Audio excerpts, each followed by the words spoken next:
All right. So, and those of you who are watching on YouTube later on, we just basically marked out lower time frame setups on the queues. SPY, there's empty space on a little bit on both of those, and then we've got IWM well cinched in range at the moment. So, if you will, a 24-hour range. So we need to break that. All right, so really quickly, we're gonna, and again, these are literally only runners. No gap up for Baba today, right? Maybe there's an opportunity for a day trade. Um, you did have kind of like a red, green, and then now here this morning, we've already kind of pulled back and retested. Again, it's a position. I do have the $96 puts. Again, worst case scenario is that we lose all of this empty space and start reversing today. If, and it's Friday, right? There are things that you can get away with, and I don't want to say get away with, but that you can take advantage of being the low risk as long as you know how to abide by that. There is and we're already testing this wick over here. You can see how its lower time frame uh, presence is disrupting price. So underneath that wick and underneath our pre-market lows of $100.65, I expect a retest of 99.36 and cost basis lurking underneath us at 98. If you move to the hourly here, you'll notice that we're building as always, right? And this is a good representation of that wick that I'm talking about below me, right? And how it's just holding, right? $100.75. So we know where this goes down. Now, a wide fluctuation in price, right? A big rip up and a big rip down, a lot of the times will start a channel, right? Or a mouth, which, I could have found a different word, but I didn't. So today, right, based on the target and now everything in front of me, I see 98.50 as a target potentially moving down, right? Giving you some heartache. And you will see probably a light return if you did grab 96s. Sure, trim if the percentages are right. There's definitely no guarantee that we break, but that could set you up for next week where we would have that second target. And this is how you look. Look where my arrow just went. Do you see this? This is lit, right? So my next target here would be the green candle close here to my left, and that would be 106.50, which lines up perfectly with the channel that we just built. So we need a few more points of context to confirm that channel and be able to utilize that box up above us, maybe for a swing into next week. So, all right. That's all right. We'll go back over. If you guys are on TikTok, if you guys don't mind tapping the shit out of your screen, I appreciate you. What the fuck? Hold on.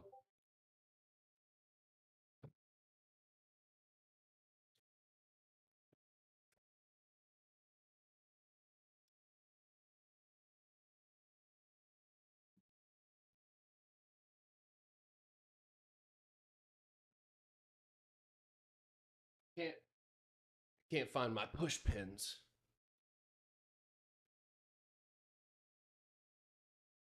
All right. With the pull pins. Huh? What did he say? All right. So yesterday, I did not hear that either, dude. My bad. Started talking. Um, type it in the chat. Hi. Why are you opening my office door?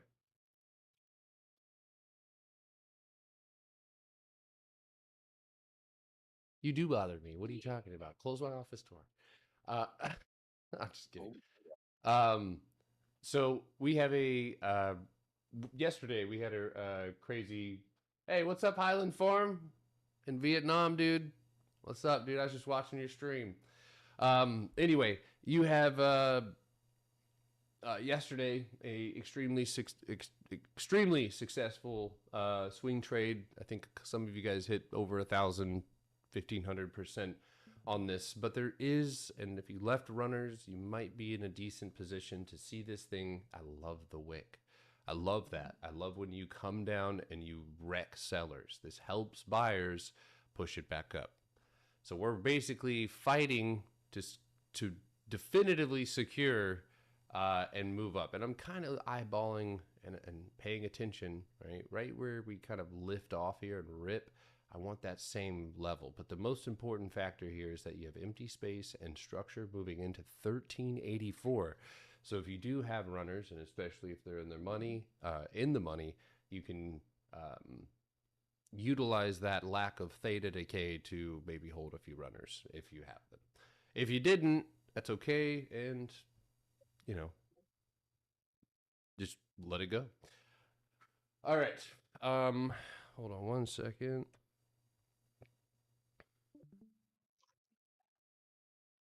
It's only 8:50. I do want to brush over Kava really quickly. This is something that I'm going to be watching by the end of the day. I do want to emphasize that you've gapped up to your wall once again. So we're at resistance. This typically means that sellers are going to have the first bid. So Kava has a chance to retest or pull back into the structure that it built yesterday. I'm going to assume that's going to be around the gap and obviously around 138.50. The reason that I'm still watching this is it still has empty space, and quite a bit of it. Now, it's had a good run, and if it could build a box here or go sideways or retrace halfway, even better. Now I get an opportunity to get it even cheaper. But of course, that'll take a little bit more time. So no gap up on that thing quite yet. And then... Hey, Spartan, your mic's open.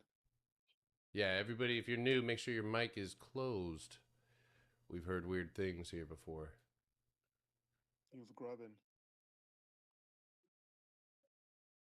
There we go. Yeah, we'll take a look at EA. All right. So other than that, I think we're good to go.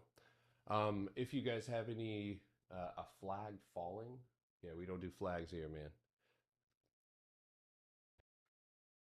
This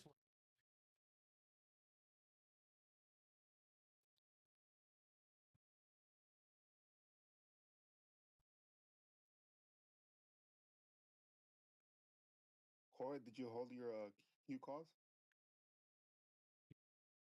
Nah, goofy ass Trump shook me out. Shook me out too, dude. Don't worry. What the fuck even is that? Come on, man. I sold as well. Right there with you, bro. Yeah. Yeah. Yeah, I got out. That tariff shit shook me out. Same. And look at that, dude. You guys Where's our look at the bag? chart, not the news. Yeah, the I- chart said, "Get the followed my fuck out, stop run." loss, man. Come on, man. You held yours? Yeah. What the fuck, man? I'm gonna miss a can, not miss a can. Okay. Grande Cajunas. said Mexican.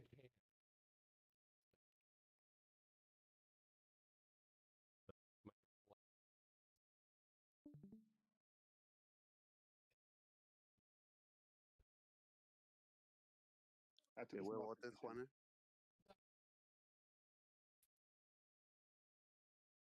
Keep trying to... But fighting a war here at home too. All right. So toast to 42. No beans though. Listen, the garlic toast and No. beans and toast wasn't the worst. It's not something I would go and make again, but if I was starving, I'd eat it. Like, it wasn't the worst thing I've ever eaten. I've also been to jail, so you know. Is that the Palestinian flag? It absolutely is. Yes. It was a gift. So. You also lived off peanut butter for a while, apparently. I did, and I hate peanut butter because of it. Yeah, kind of, dude, but this is shitty price action. You know. Today needs to absolutely be the day where this thing picks up immediately and moves to that target. I don't see why. Let's see, 2 hour. There's not a lot about this setup that makes me excited unless you can bounce off of something underneath you. And you're already struggling right now with price. So I would keep my eyes peeled here off the top and where that gap fill is at 40.42. But just to keep it simple, man, that's 41.11. Break that, set it as your stop loss. I don't like it because of the price action. It's gone. The volume is gone. All of it's gone. It's gross. All right, so snow is opening up in range, right? Almost at target swing into next week. So yes, so you know that small box that you're dealing with is building a box. This is a build a box workshop. So looking at this, right, you kind of have a lower time frame punchback. You're looking to clear those wicks at 184.50 to go and try and hit the top. But yeah, again, no, just empty space. So either you rip past this with good volume, but that's one thing that I'm concerned about today is that we have good volume. So this thing needs to either pop down, hit 180, 150, bounce and rip to the top, or it could just kind of grind in here. All right, CRM.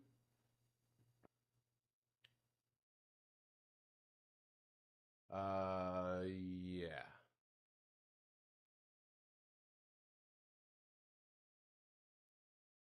I am gonna give a speech here before the bell. So just prepare yourselves. We'll run away. I'd run. CRM box here to your left. I guess you could kind of look at it as a punchback. Really struggling to hold that. On a lower time frame, that changes, which kind of explains that irregular looking box. And you have two boxes, one punch through. That's not even really a box. That's more of just a retest and then breakdown. I guess you could say you built a box there, but it doesn't matter anymore. So pullback, curl. What do you like about this setup? I have to ask. I guess the consolidation here, I think it's probably, yeah, that's where you're going to need to reclaim. Okay, so here, right, upside 350.34. This is an hourly setup, right? Because there's really nothing on the 24. When the 24-hour looks like shit like that, you have to move down. Now, typically, if a 24-hour looks like shit, I'm deterred. But here's the deal, right? You've got structure underneath you, right? You gapped outside of that box 347.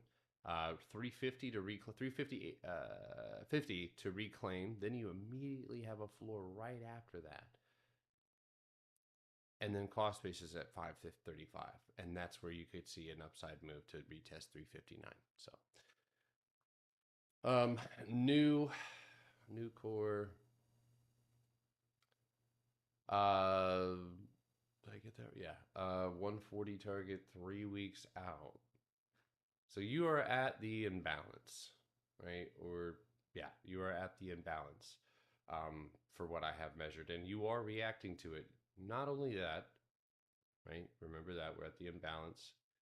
We look over here to our left, right? You have just a floor over here. You're not quite tapping that, but something I'm noticing here is you're running in this channel quite well, right? Why are we?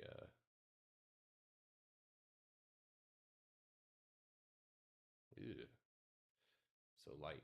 Anyway, 1, 2, 3. So if it's going to break, it has a immediate 130.75 target past your wick of 120, basically 130. And again, the channel, if you stay within this channel, you're now looking underneath you at a potential pullback, right? You got a little bit of empty space down here. So pay attention to today and how you react to that imbalance mark. And if that imbalance is easily swept past, then sure. I think but that is a lot of empty space, and oftentimes you may have to regroup in the middle of that in order to have enough volume to continue moving to the upside. So.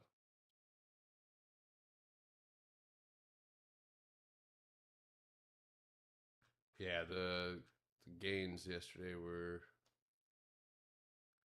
pretty nuts. Michael got 3,467% on a, yeah, bought it for 22 cents, $22, and sold it for 800 basically, which is just fucking insane. Nice fucking trade. Yeah. Baba.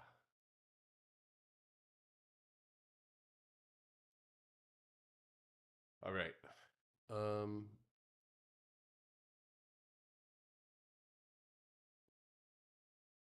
NVIDIA up. Got it. Hold on. AVG. Oh, you said TSM? You little shit. Google's breaking out.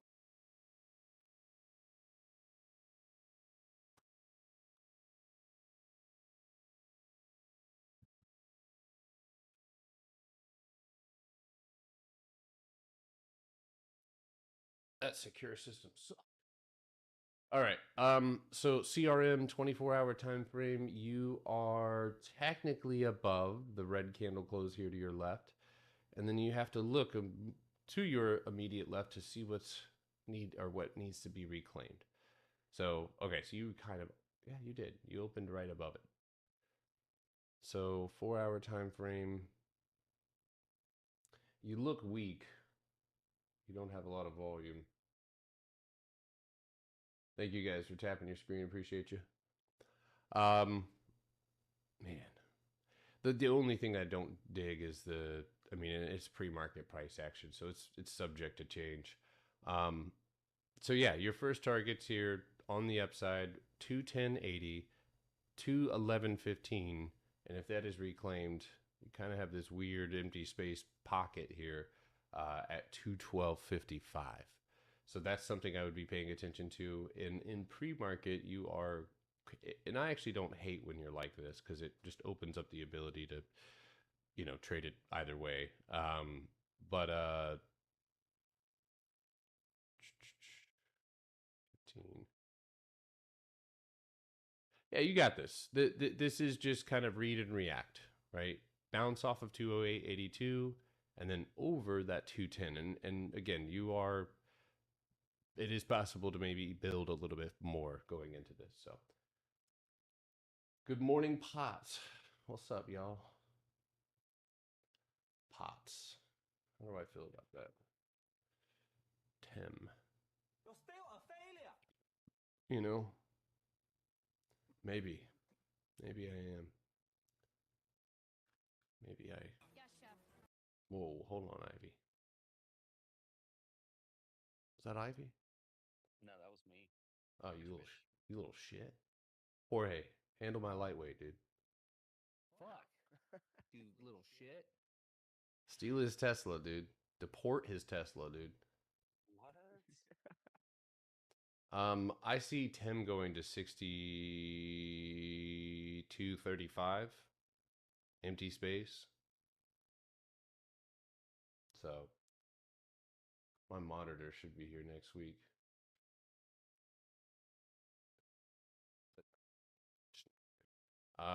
Yeah, that's what I see here this morning.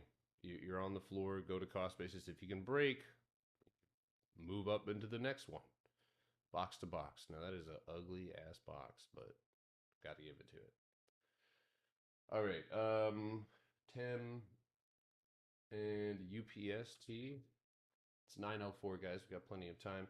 Analysis is the same as yesterday. So, come here, Dan. You are in a box, moving through a box, trying to break through a box. Give me the box. Exactly.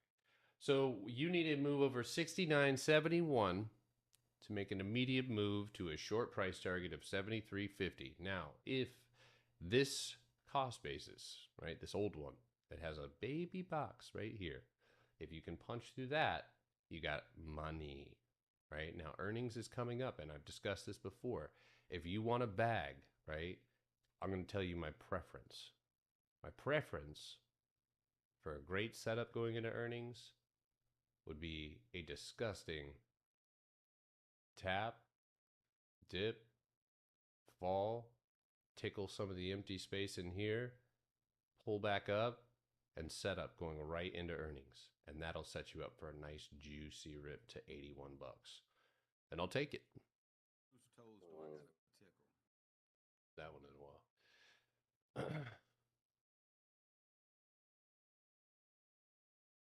Whose toes do I gotta tickle? TikTok give you a warrant because of the flag. I think there was a wait, what happened? TikTok give you a warrant? I'm not sure. They haven't said anything to me. I wore a shirt yesterday that had had some pretty strong statements on it, and I went to this shop, and the guy was like, "Nobody says anything to you?" I'm like, "Nope, I haven't heard a word."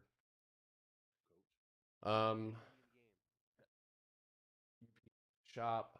Okay, shop I know did so shop you're looking for a break today. You need to I mean you're at the highs 1, 2, 3. Hopefully you don't run out of volume.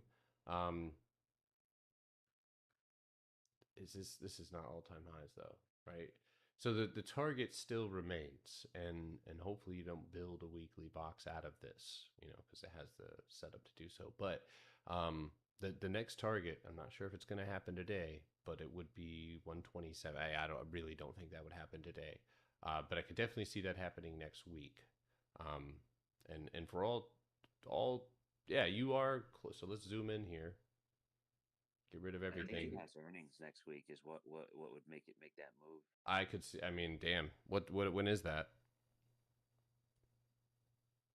Do you know? Is it Monday or Tuesday? Let's see, I never trust this thing. Tuesday. Is that it? No, that's wrong. It's 211. Okay, that's all right. And I mean, if it could like wick out and pull, or maybe even go back for a retest to 114.50. Yeah, I mean that is the target. Oh, not this week. Not in like 3 days, but a week from 3 days. So like, Right.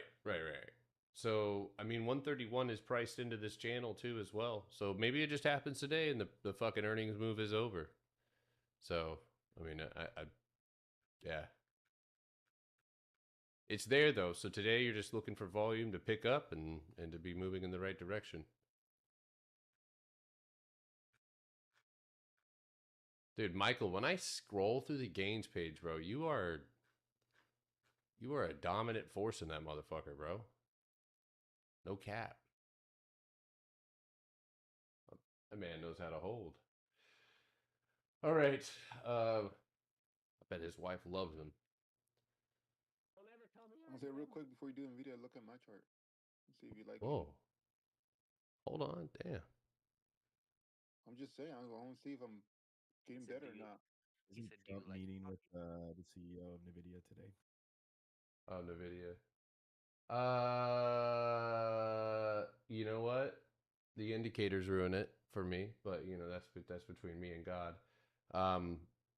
Personally, if we're attention to detail, my friend, we want to do this, right? Now we could encapsulate this all in one area of consolidation, but do we share? Well, we do share floors actually, or do we share resistances? We don't share resistances at the moment, so there's no cohesiveness for a top and a bottom. As badly as I would like to put everything in a box, that's probably a bad trait. But I can, right, focus on what I can see clearly in front of me, and that's the box that you're currently operating in. So 125 top, and you're going to have to move down again, right? And this is where I think I mapped this move out yesterday. So this is the shittiest box of all time, right? I mean, I hate it, but if it would be not difficult to rip through with the right volume.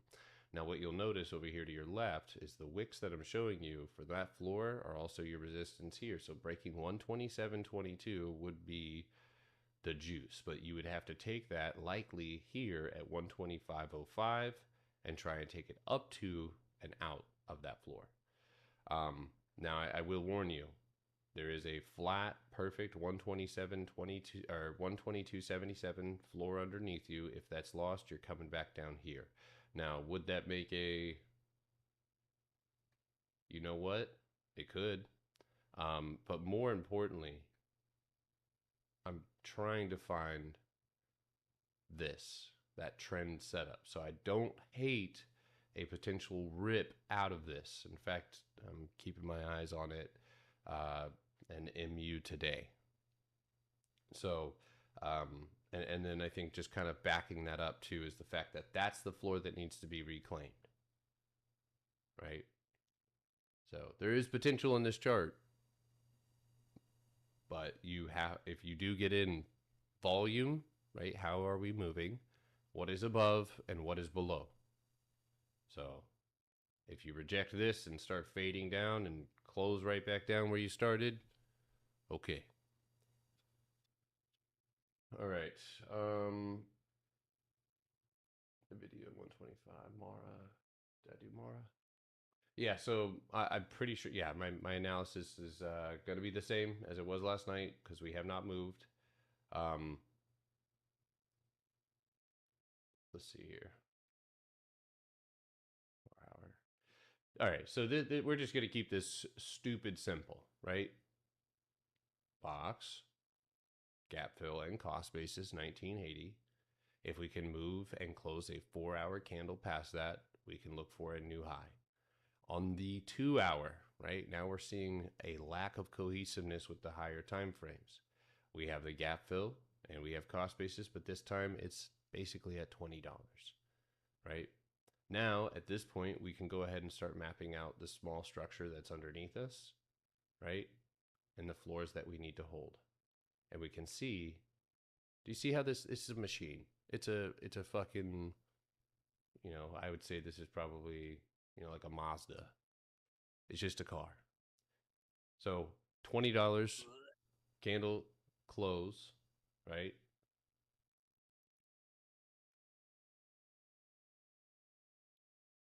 Oops.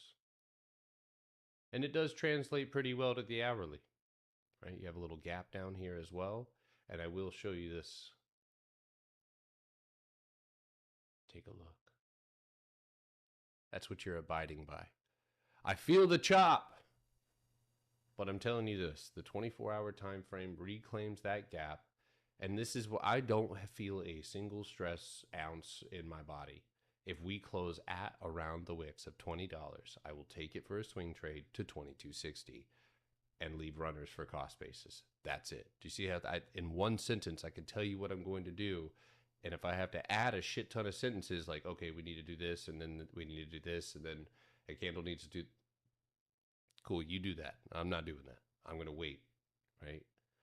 Now, is there a day trading opportunity in that? For sure. But more and more I lose interest in that shit. I saw this yesterday, and I mean, other than feeling really cool because I drew a chart and that channel bounced pretty much right at the bottom of the channel, you're looking at I mean, damn, yeah. I don't even want to call that it's almost like that's a weekly area of consolidation. But I think it's pretty interesting because you went and you tapped right around that little gap right here. And then when you bounce, right, the goal is always to, and we're about to close that monthly candle, by the way. The goal is to pick yourself back up. So I'm going to be honest with you. I think today is the day that if we're going to pull ourselves back up, you should see that. Maybe, right? But I do think that today needs to be the day because you do not want to close your weekly candle dipping and holding underneath. I mean, not to say that you can go in reverse all the way back up, but you need to be pulling yourself back up somewhere. Yeah, you have very little to grab onto. I would even say a good start, and this is going to be a complicated chart, but a good start would be, I mean, you're there, you're trying to hold yourself up, but to get a green candle on the 24-hour moving up, you know, somewhere in the 119 range would be preferable. But this is also something where you're going to have to be on the lower time frame because you have little to no context. That's where I'm at on it. I had to go all the way down to the 15. It looks like we might get a bounce off the top of that box on the 15. And I really don't even like that box. It's not beautiful pretty at all. ugly. Yeah. So I think using it like this, right, is probably going to be preferred. There, right? 117.30. Yeah. We can see the floor. We can see that it didn't want that floor. So if it wants that floor, I think we go up, right? Now, what the contents in that 5 minute is, that is cost basis. Look at that. Fractals, baby. You're all on acid right now. So above 117.68, there could be a promise. Not a 6,000 year promise, but at least a 5 day, 3 or 4 day promise. Let's see here. 916. And everybody's asking about EA. EA. Well, would you look at that? Grab the floor. You're above the red candle. You're looking left. 121.25. 121.25. That would be 50%. Not 50% of the whole dump, because you got a long ass time. But I would say that's the first immediate target here to your left. That's a floor that you lost. And now, if you can reclaim that, I think it'd be relatively easy to get to 125. Cool. Thanks, Potter. Just watched another guy using your PBS. Damn, dude, am I getting cucked?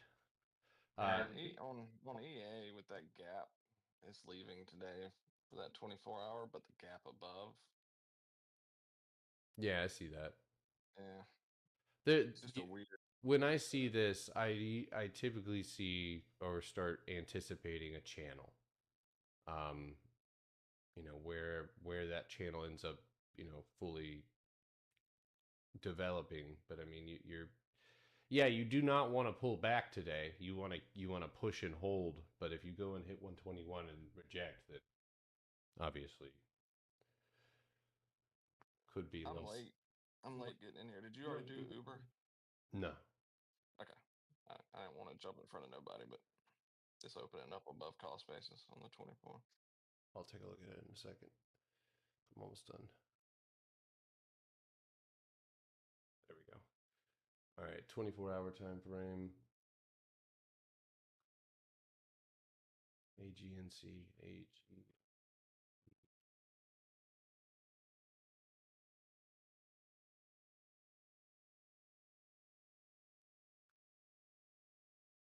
Do you guys like torturing me? What is this? Ooh, that's. I mean, it's the thing that and again, in ranges is where I'm establishing where it needs to break. So, did you come off the floor? For sure. You do have empty space up above you. This is a weekly chart, though. So, I would be focusing on the top break right here at 10:56 for a trip up to 11:31. On the 24-hour, however, you do have a little bit of empty space, and we're going to have to break that box up. Oh, God, I hate when the boxes do that. And so right here, 210, or 1019, excuse me, and 1040 would be your two targets. So. All right. Geo, I've heard the news. You pulled back, you retested the top of your box, right? So you haven't lost anything to make you go red. And then usually when you break down underneath something, that's exactly where you're trying to stay above or stay below. So where you're at right now, more than likely is going to yep, there it is. You see that? So above that wick, you have a chance to go. And I mean, it does not look good. Just straight up. Like it does. That's not something that you'd have to, you'd have to hold me hostage to make me trade something like this. Now, long term, it has potential, but I think the short term has to start setting up a little bit more gracefully. On the hourly, there is a bit more clarity and some really abstract looking boxes, right? And one could even consider that to be a box and this to be cost basis. So from here, floor 3270, and if you can break that, 3369. All right. You are building a box. Welcome to another Build a Box workshop. I am your host, and your calls are toast. We gotta stop doing that. Let's see. Box it up. There we go. So get out. Get on out of there. You need to be above 220.70. You have empty space underneath you. If you lose your floor this morning of 218.40, you have a target of 217 and a gap fill, and that'll more than likely help you create this range. Now, again, I wouldn't be sad, but I would be looking at that empty space underneath you and then using that, because usually when you leave that pocket, all these dudes, right, lead the sell, then they bounce it, that picks up short volume on that leg down, then you push those sellers out, and then you make a new high.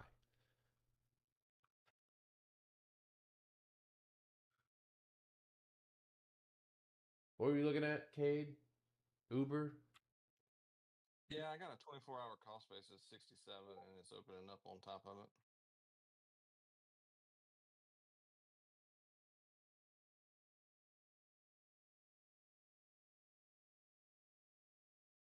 So this is actually kind of an unusual chart.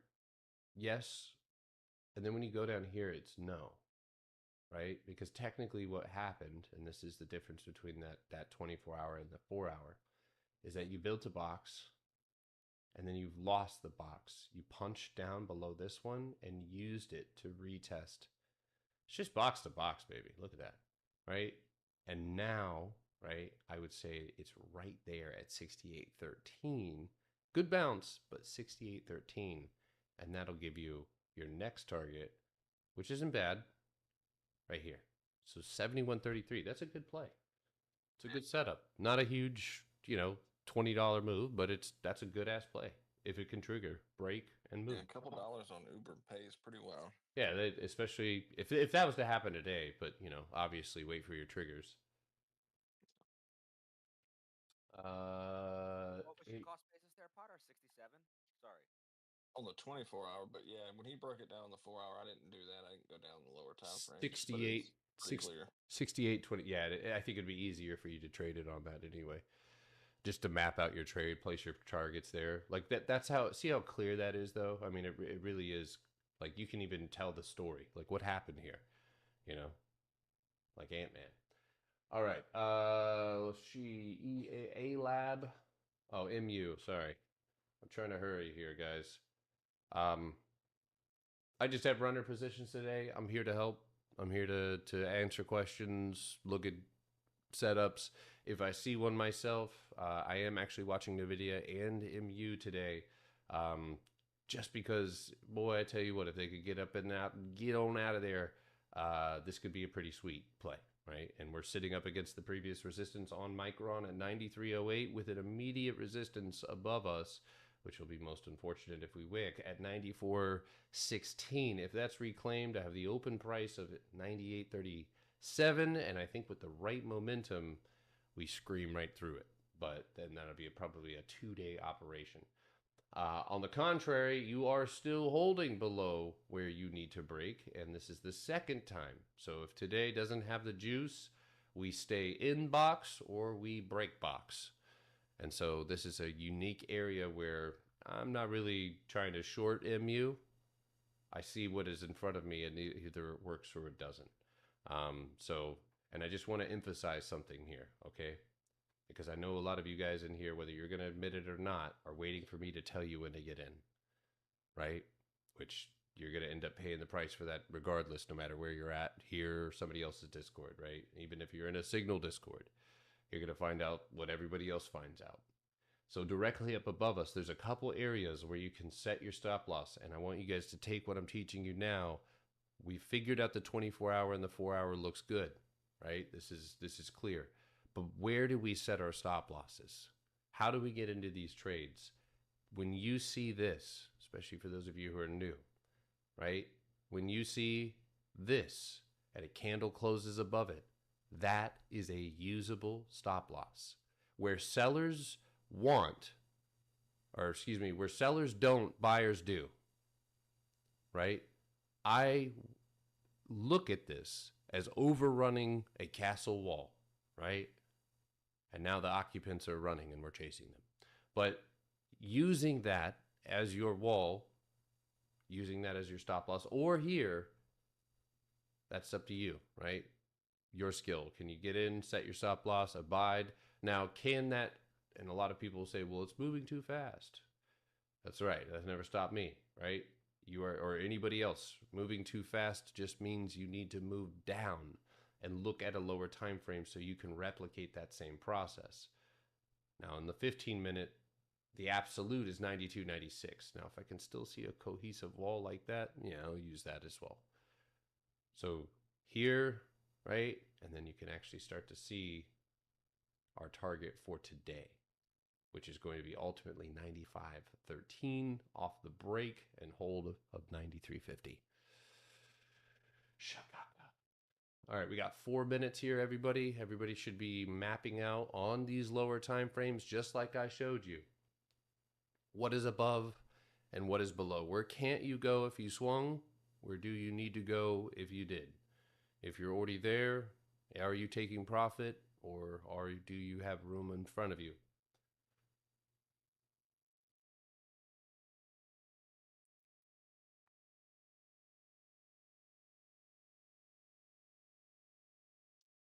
Yeah.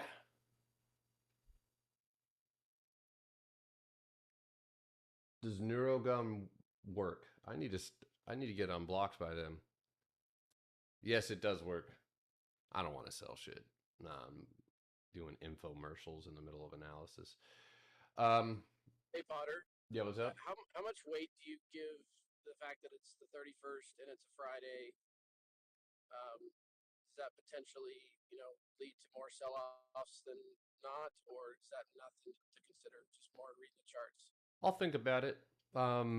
In terms of, yeah, it's the closing candle on the monthly, it's the closing candle on the weekly. So definitive statements are likely going to get made, or maybe they already have. And so what we're going to find out is if sellers are truly adamant about holding wherever we've gone, if price is okay with that, because that is the ultimate settling, Yes, I think now, am I going to anticipate that we have to move because of that? I'm going to react the same way I do every day. But yes, there is some weight that comes with having, just like any other candle close, right? We have to wait a month for a monthly candle close, weekly candle close for a week. So, yeah. All right. TikTok, I am going to be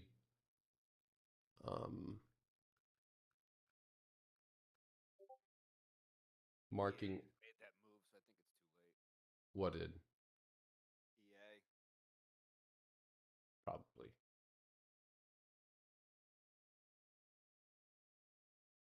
TikTok, you guys only get 2 screens, unfortunately. That's all I can offer.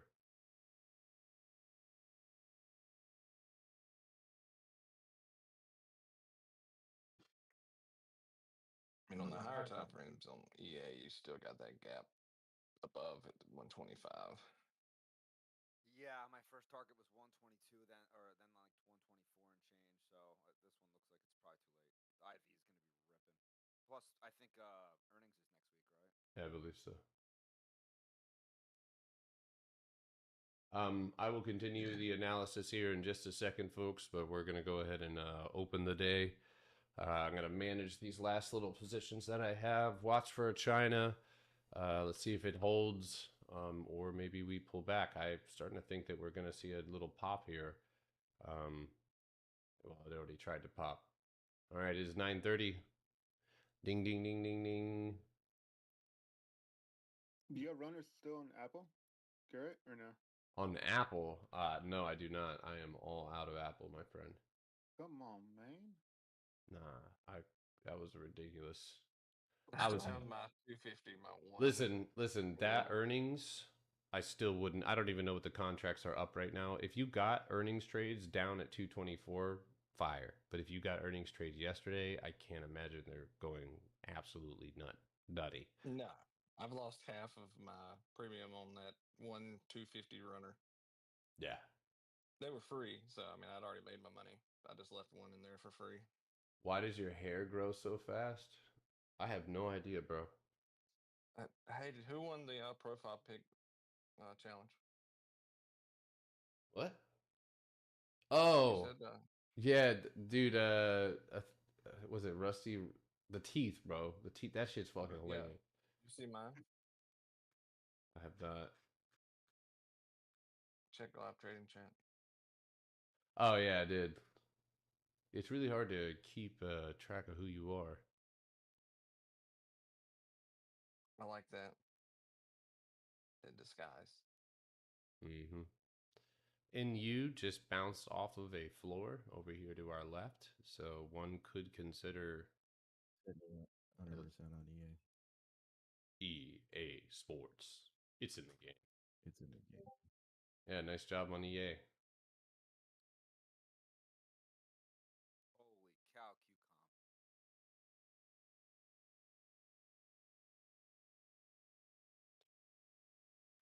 Crypto Trader Rose. Oh, fuck. You're a scammer.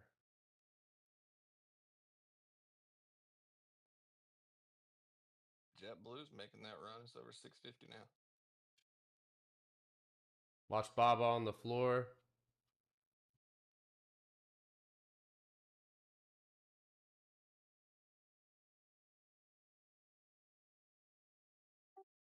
Baba up.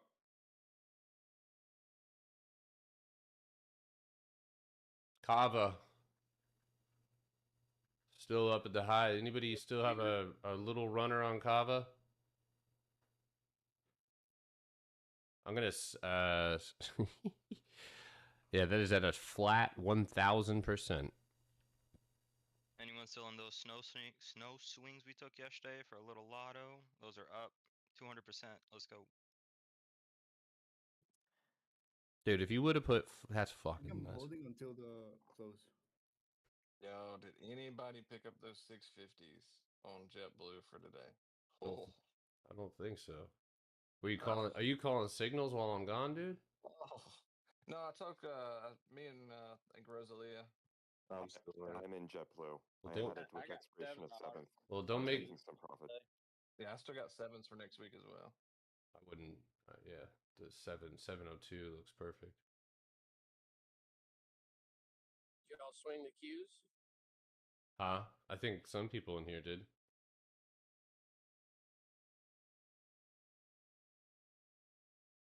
Yeah, you still have that last little floor there. How'd that turn out? What, 100, 200%?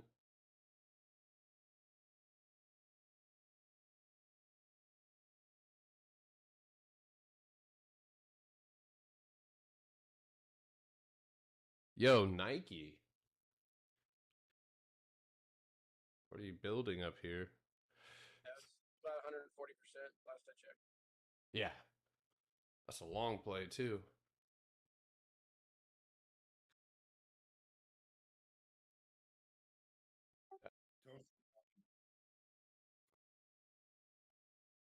Nice job. Yeah, what's up?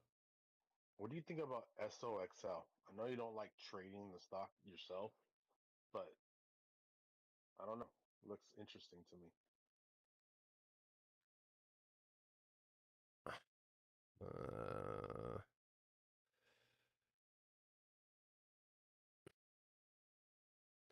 Would I? No. But does it look like it could engulf this and try to go fill the gap? Yeah. And if you're going to play it, it's the only way that it's probably worth it. But that right there, you could miss me with that. That's a nightmare. But, you know, again, typically that price action will pick up once you close over where sellers control the price. So 28.50 is your goal here on the hourly. So, don't let me deter you. I just don't like trading SOXL or any of those weird, not all. There's some of them that, I could use for a hedge here and there, but. Okay, thank you. Mm-hmm. JetBlue, let's go, baby.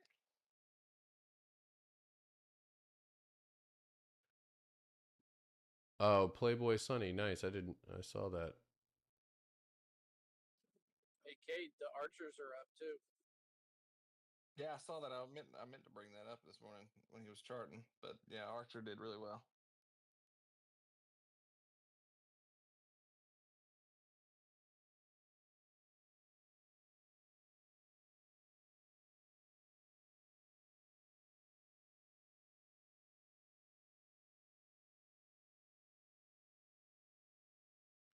I'm hoping these Baba $96 puts kind of hit.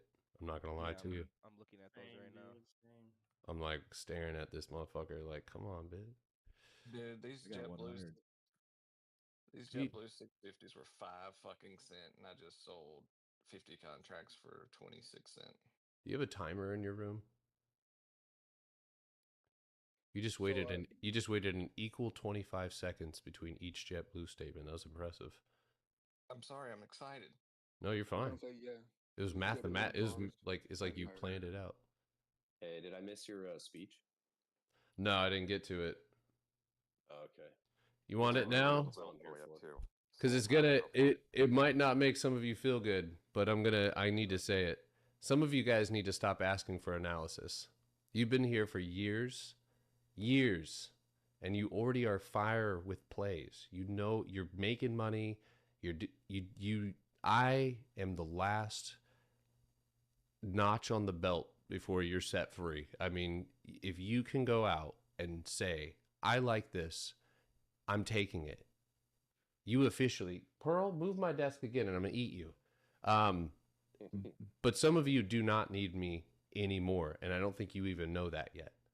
Like you don't need my confirmation. And here's what I'm asking, or rather, trying to inspire, to take a chance on what all the work that you've been doing over these years is not to get you to a point where you keep asking me. It's get you to a point where you can feel good about your ability to identify good plays.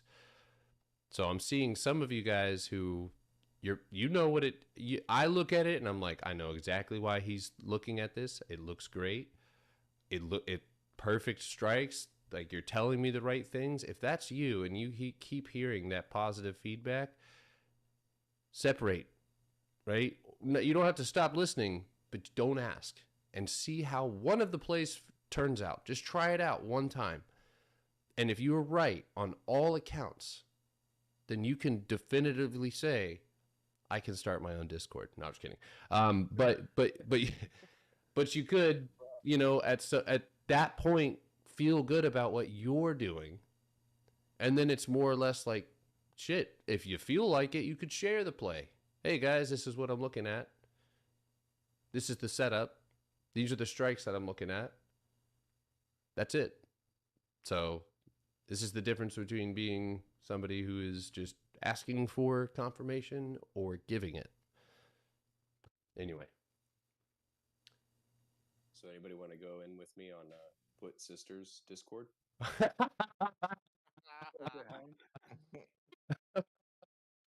Let's go, baby. Well, I think a lot of times, like, I bring stuff up and I usually bring it up in like question form, which I got to get better at. I'm not really like asking for analysis. I'm more so like just bringing it up.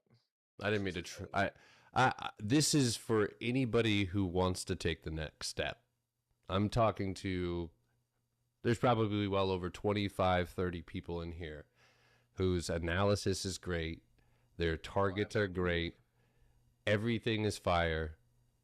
And there's a lot of you, I mean, I can't tell you the last time No Ego asked me for analysis. If anything, I can't remember. Maybe it was yesterday, but I got to stop smoking. But yeah, I mean, me every day. But all that being said is just me not wanting less like tickers. That's never going to change.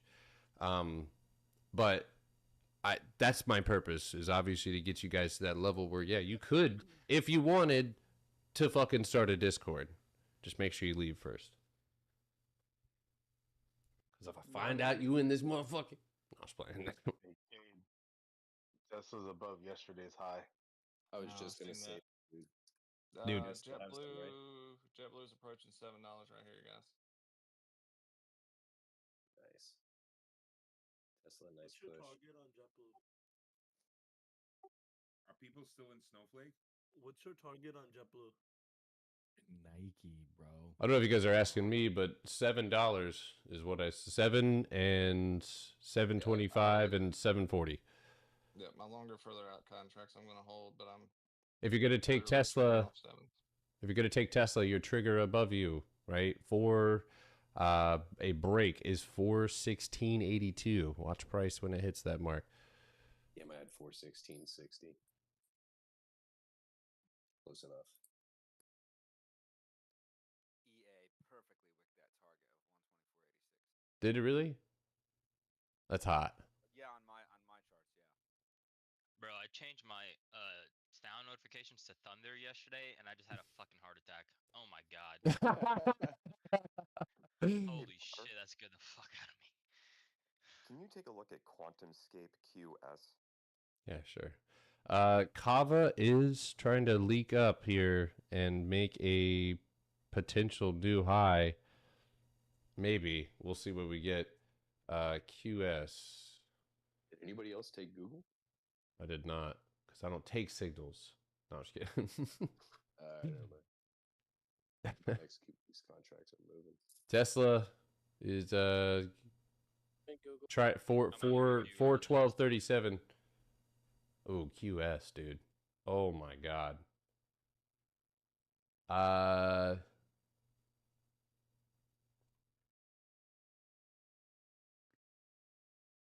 You're not going to get anything nice out of me on this chart. The only way that this makes a move is A, closing a candle, and I can't tell with anything that's happening right now whether or not that's going to happen. Baba's still pushing down here, but it's moving too fast to that floor, so it either has to crush the floor or this doesn't work. But there's a nice juicy leg down here. I'm worried. Oh, damn. Okay. Don't worry. Keep talking to that thing. But a candle close over or at 620, 630, finally 7, right? But one thing that I've noticed about QS is they're extracting every fucking bit of anything they can. This is a pump and dump. I mean, you are pump, dump, pump, dump, pump, dump, pump, dump. So there is not a single endorsement that I could give this chart unless something fundamental, which I don't think I ever call for, fundamentally changes on this. NVIDIA, yeah. Thank you. Yo, I forgot about my Zoom Sorry. calls. I know that was a loaded answer there, and you didn't ask to be berated there, but Did you see Zim? My Zim calls are up big. yeah. Dude, I should have loaded up a little bit more yesterday. I did not enter any on my account, but I don't know if you guys remember me buying 50 contracts of Zim on Peyton's account. So we're in that situation right now. You guys had the 1850s? Yeah. Damn, I had the 19s. Papa going up at all, or is it time to get out?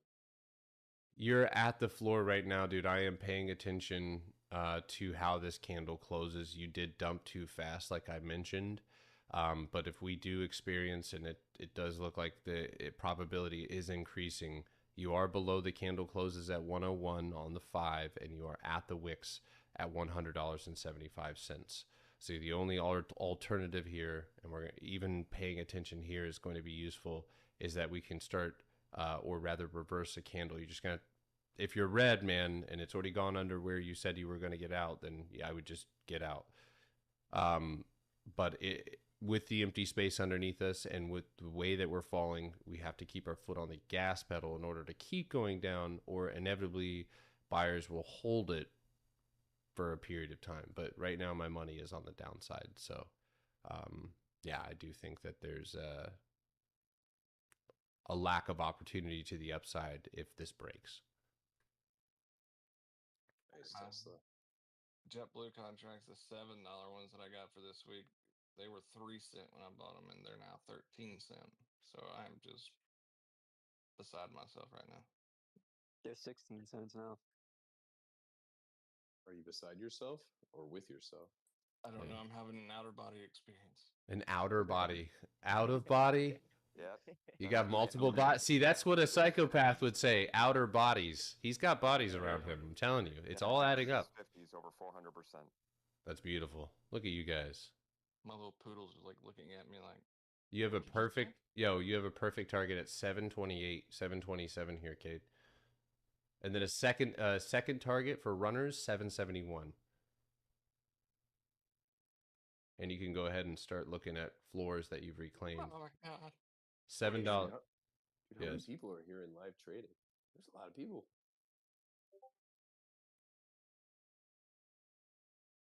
At least over 100, probably. There's 100, right?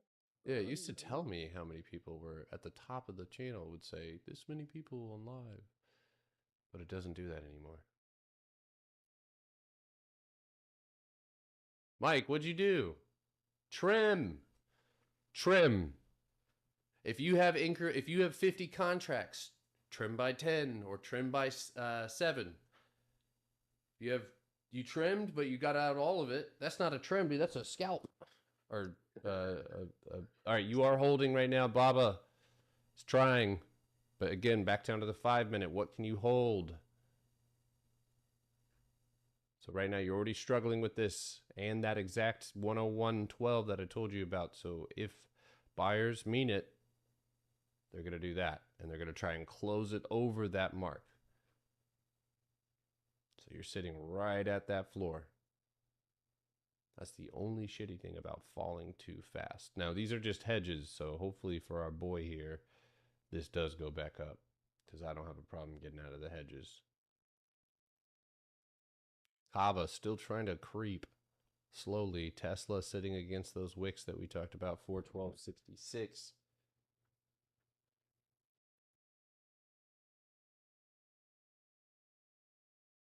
Do I use option flow? No way, dude. Never in a million years. Hey Potter, if you get a chance, can you take a look at Mobileye? Tesla. I was gonna say Q's 530 if it holds a 528.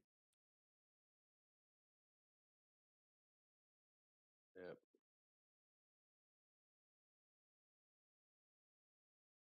Candle close outside of 1740. It looks good, man. Yeah, it looks good. Just the wick to clear, and you should be. Yeah, just 2180 your first target, or yeah, all the way. Empty space. I mean, there is. Let's see. Yeah, I'm at 1910. 1770 or 1975. Just dyslexia is going crazy this morning. Yeah, 19 would be the first target here. Thank you, sir. All right, this is going to get interesting here on Baba. So I'm going to zoom out here on the 15. That candle's going green. That's Jorge, what. you see those 530s? Yeah, low key, I was at like 80 cents yesterday before close, or like before that tariff shit happened. So they didn't do too crazy. Hey guys, I'm looking at sound. It's just tested a level. It's looking like it's going to close into some empty space here.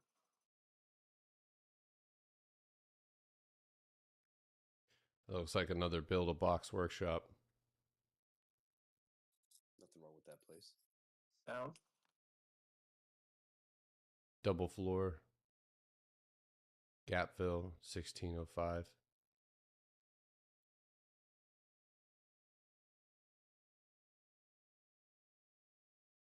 You got scared? I'm too dialed in, but on the 30-minute, it looks like it's about to break into empty space.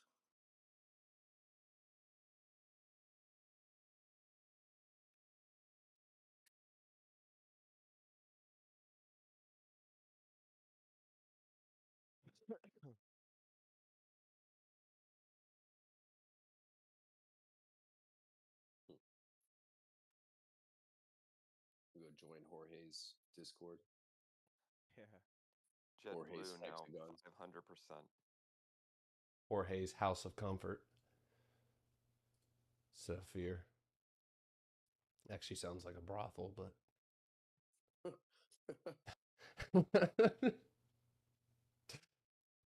You can see it on the 1 hour too. I just realized my screen was so off on YouTube. My bad, YouTube. I'm not even looking at YouTube chat, guys. I'm sorry. There's too many chats. Join the Discord if you want to chat. W's in the chat.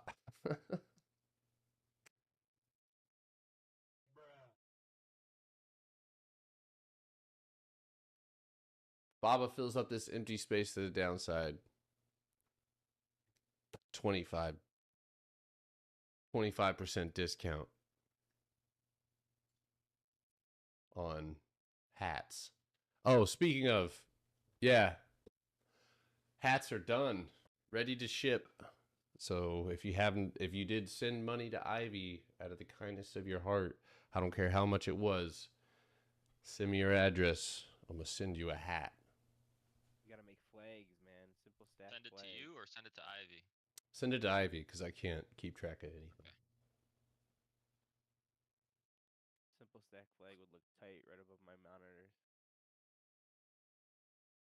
Simple Stacks flag. You know, I would, but I'm not a stranger. If you take a look at my logo there, you'll notice that the letters SS are in the logo. So we just kind of keep that low key. Hope nobody notices. I want to get one made, man. I had no idea that. I thought it was cool. And then Manny was like, you know, that does say SS. I was like, yeah, but it's not in the same. Yeah, definitely not like that lightning bolt. Yeah, it's not. Well, yeah. Yep. The first time I was drawing logos, I definitely was like, oh, yep, we're not doing that. Whoops. Q's. By the way, the racist timer. Yo, real quick, there is a box right here, 519.18. If that breaks, there is a 531 potential target on the Qs. Just keeping that in mind. You mean 529? You said 519. Yeah, I can say you said 515. I was like, what? 531. Wait, I did? Oh, damn.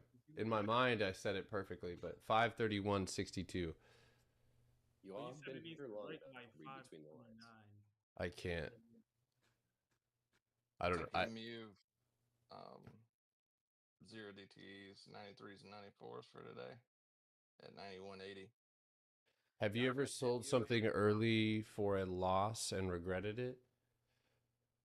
Very rarely does that happen. I mean, if I'm being honest with you. But have I? Of course. Yes. I've sold things after earnings at the bell and watched them run triple what they worth. So, Mobileye moving, dude. Anybody taking that with homie? I did. I grabbed those. Yeah, I grabbed next week's 19s. Grab next week's 1950s. I just sold a bunch of those. That's funny. No, I'm just kidding. I'm just kidding. And nobody grabbed weeklies though? I didn't. I don't know if that thing can move like that in one day, but maybe. I'm not. I don't watch this too well. I just sold 60% of my contracts in JetBlue at 300%. Nice job, dude. I'm gonna chase Mobileye. I'm holding about like 20 contracts now. I bought like about 80. Sheesh. Good job, dude. Love that size. Pause.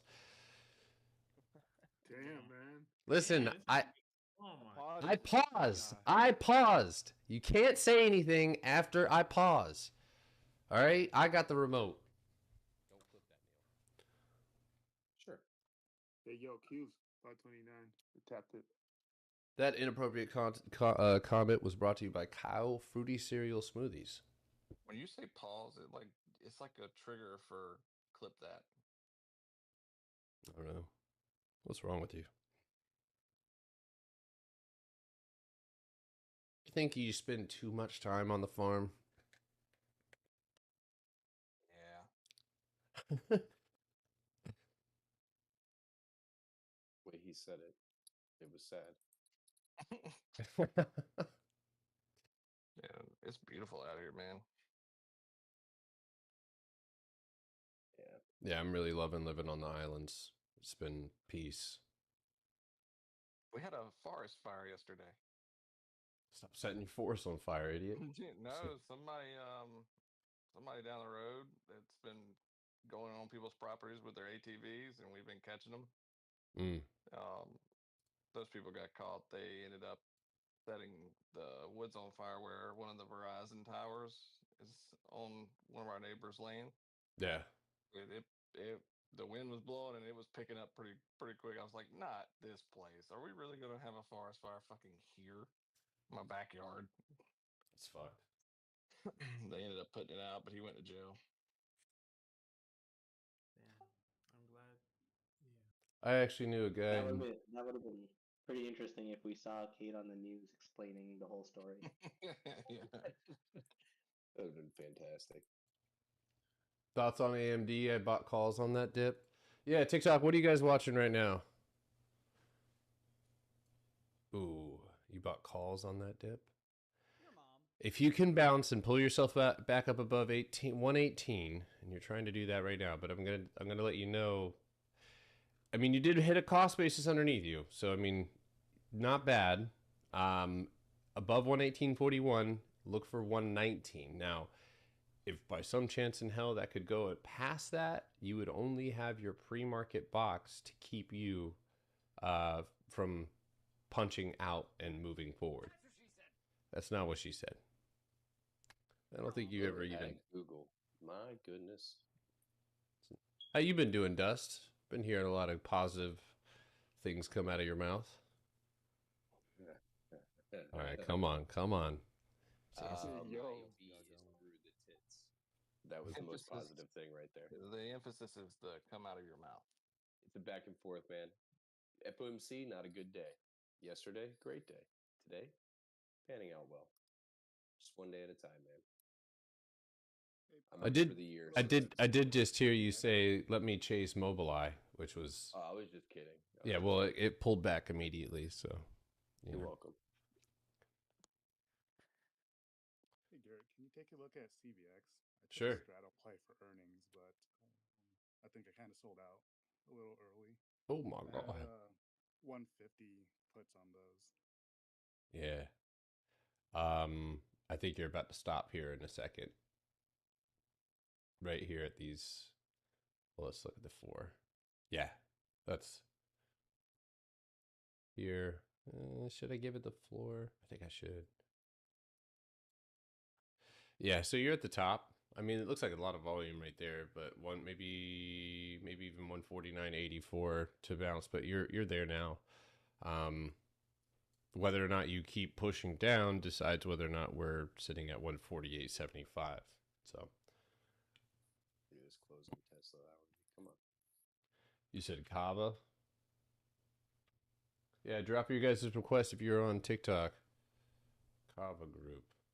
Okay, there goes MU. I'm in MU. I just grabbed some TSM just to. Hey, how far are you going to out on make the- MU? Just today. I got 0 DTs. NU? M. Okay, yeah. Mama. You got the 93s, right, Potter? How you know? Get out of my brokerage.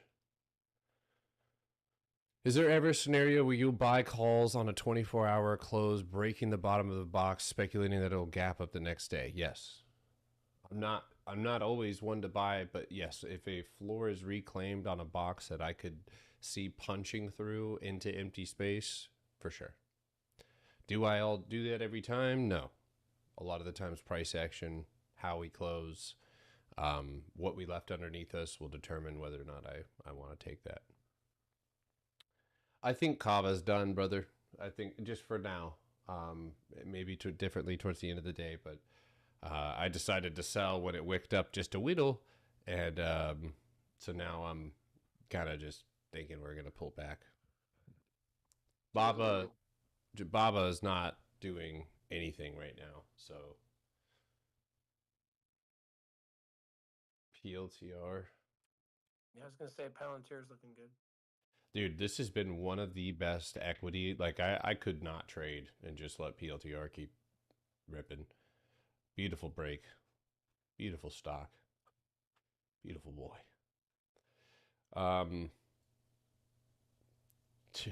The wick, that's all I have to say. I mean, there's nothing else for me to offer you, unfortunately. It does have earnings on Monday. So, you know, I think this stock is in the 200s. You know, I think we're talking about a PLTR in the 150s, 200s in a year. But don't listen to my analysis on that. That's not based on the chart. That's just based off of what I've thought about, what I've heard fundamental and quantitatively, and who's buying it. I think it's funny because it was at one point a very heavily targeted stock. And then they started doing everything for the government. Not that they weren't doing that in the first place, but started going ham, getting a lot of contracts. Yeah, Tesla's doing his thing. Yes, it is. Cost basis now. Yeah, I'm hoping it can push through. I took it for a day trade, but I got a tight stop loss. How tight? All right. You guys. I take that TSM and 215. It's up 94%. Simple stacks investments. You know what? I'm about to unmute all the ladies and mute all the men for at least a week. Give them a break. You guys can type in the chat. I don't think you're allowed to ask that. Dude, I feel like that might have the adverse effect. You might have a lot of people join just to hear the girls talk. Man, I was being serious. Maybe they might make some money. I'm just kidding. Yeah. It'd be like a free mature OnlyFans in here. Oh my god. Yeah, he went there. Q's, the little Mexican that could. That's pretty funny. He's allowed to say that. He is. He's Oh, they did do it. Holy shit. Yeah, they did. They're doing it. So crazy. I got shook out by this fucking Trump shit. Why'd you get out? Or There's a yeah. good grab on MU. Oh, because Huge fucking red candle. Yeah, yesterday. Mm-hmm. 5:30. There we go. Yeah, MU's looking all right. Q's are looking like they're gonna go to my second target here, right at cost basis 531. Potter, you think 95s on MU are too far to get some IV? You got to rip, dude. We need to rip. We need a rip dick. I grabbed the N94s a little bit ago. I'm just gonna get a 90. Yeah. $50. I will admit I grabbed QuantumScape, but it's up 150%.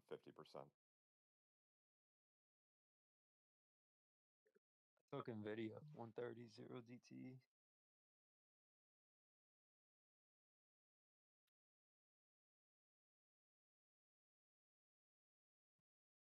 Taking a small chance on Palantir earnings next week. Got some 95s. They're a little expensive, but I think it'll be worth it. Oh, it's the end of the month, too. Thanks, Manny.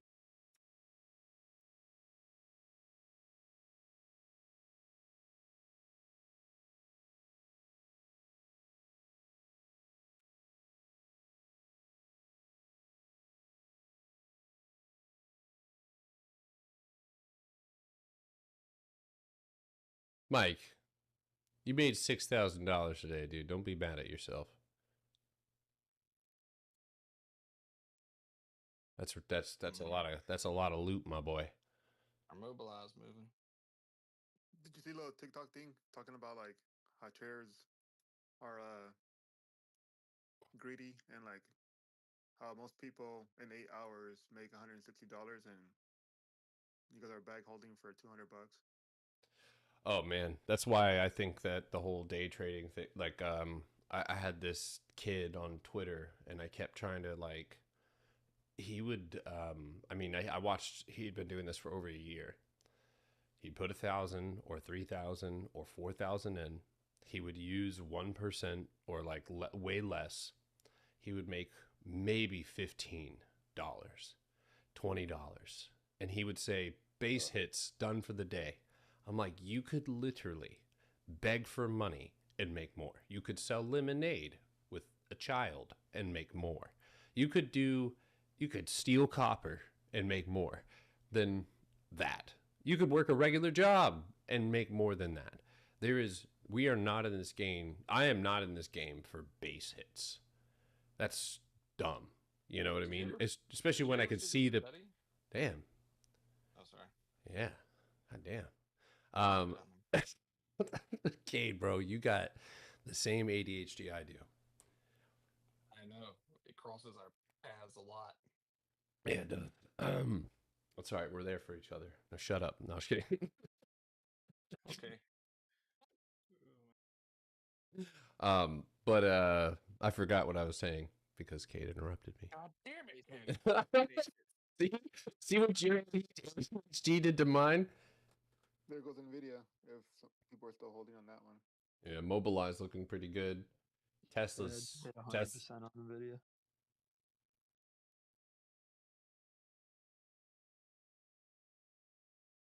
I just woke up, Chef. Hell yeah!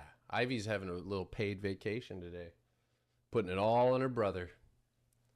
Alex, anything you want to say to your sister right now? I was kidding. Oh, I should probably show TikTok what this is before I get in trouble. I got one of the Boom Boom sticks to try it out. Oh, I was talking about $15 base hits. That sounds like a drug reference. It's just like a menthol breathing stick. You shove it up your nose. It smells good. Smells good. No, yeah. The knowing what we know, which not a lot of people know, and not a lot of people on the internet like me, because I talk shit about their guru. But knowing what we know and knowing how much a small amount of money can turn into like a lot, you know, it's like, why would we waste our I don't want, like, that's how, I mean, I guess I've been doing this so long, it's just like, why would I waste my time, you know, trying to scrape up every, I mean, the market's always doing, you know, these little pops and stuff like that in range, but, you know, I'm going to take advantage of that bigger open window. There's no point, you know, to even the scalpers who are like making 150, you know, $200 a day. And they're doing it on a small account. And I'm like, listen, you're one bad trade away.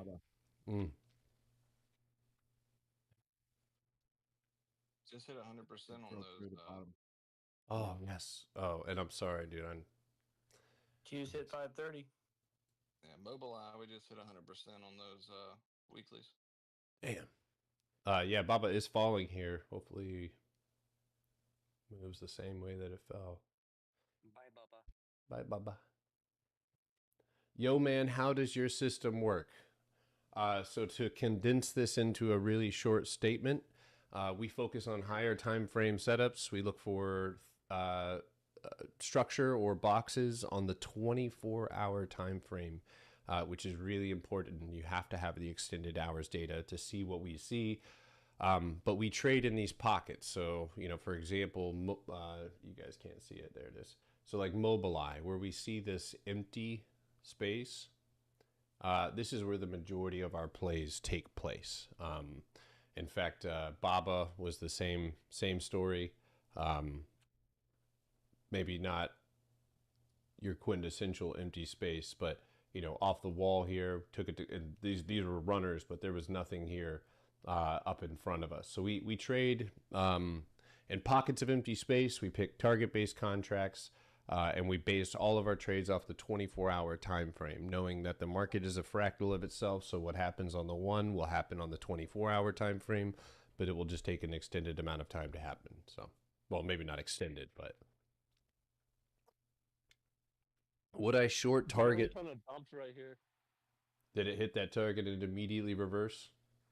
Yeah, I think so. It went to like 715 and then went back.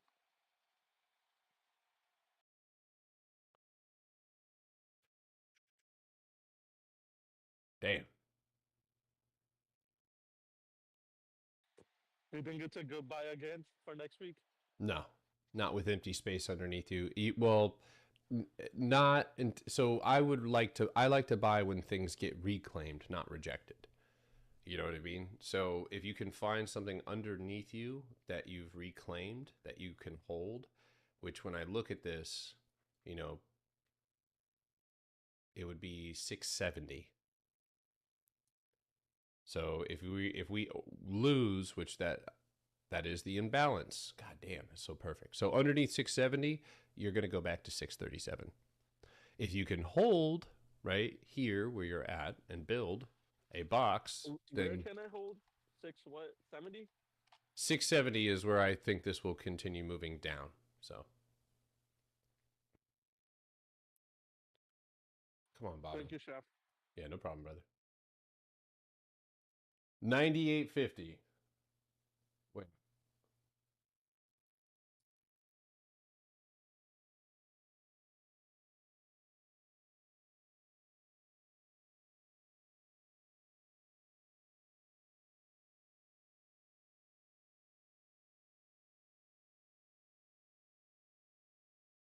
Earn up to $2,000.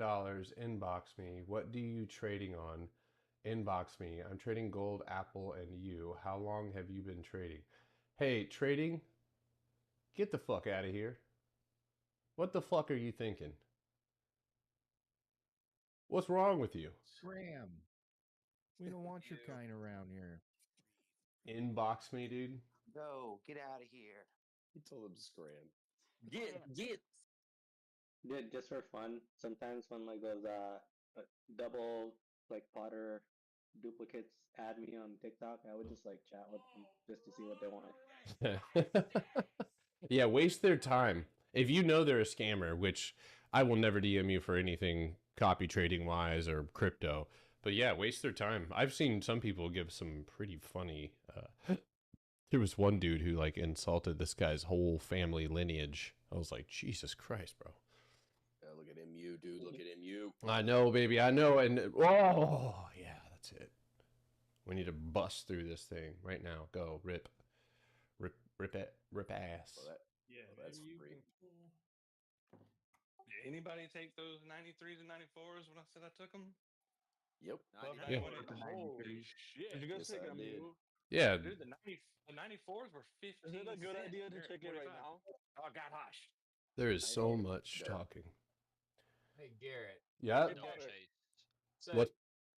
I mean, I jumped in those 93s, but would you look at a long on MU with it close? Like, where would you want this to close above that 93.50 level? I would want it to punch through the 94.75 before I think of going any further. Like going out next week? Yeah, because right now we're at a wall. We need to find out that we need to know that we're going to pass it. This is where we trim. TikTok USA, do I have a tutorial on how to learn your systems or somewhere to sign up? Yes, on my website, on my YouTube channel. I always tell people to go to my YouTube channel first, and then join the free Discord through the website and ask questions.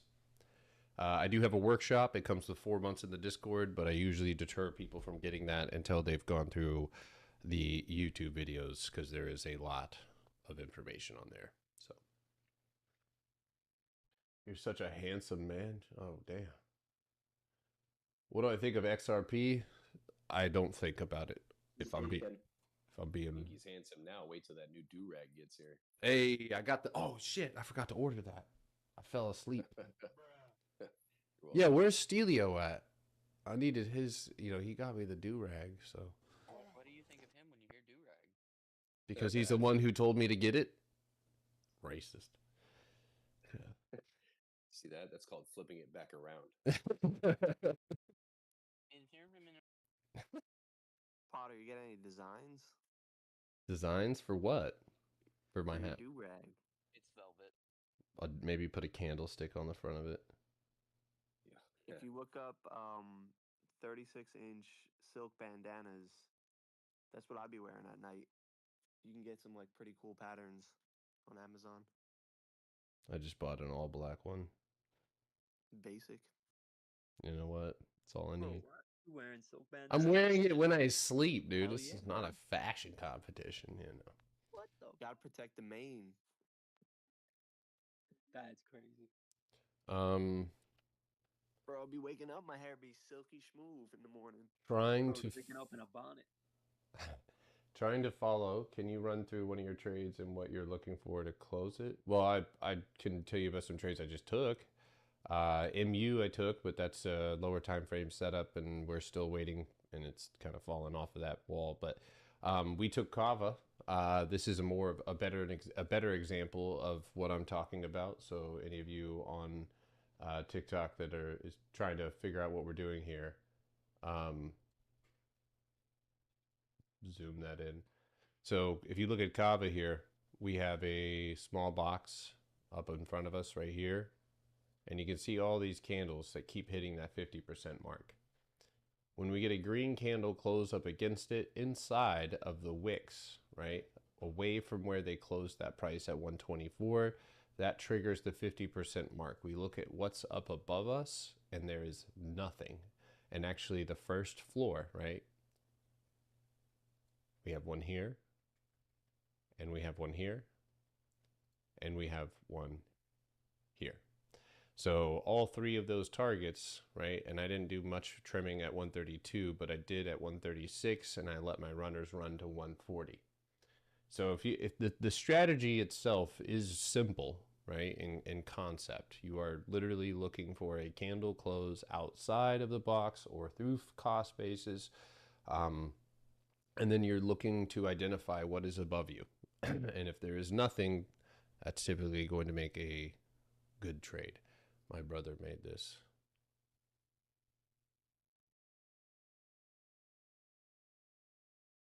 Oh my God. Alex, bro. That's fucking funny.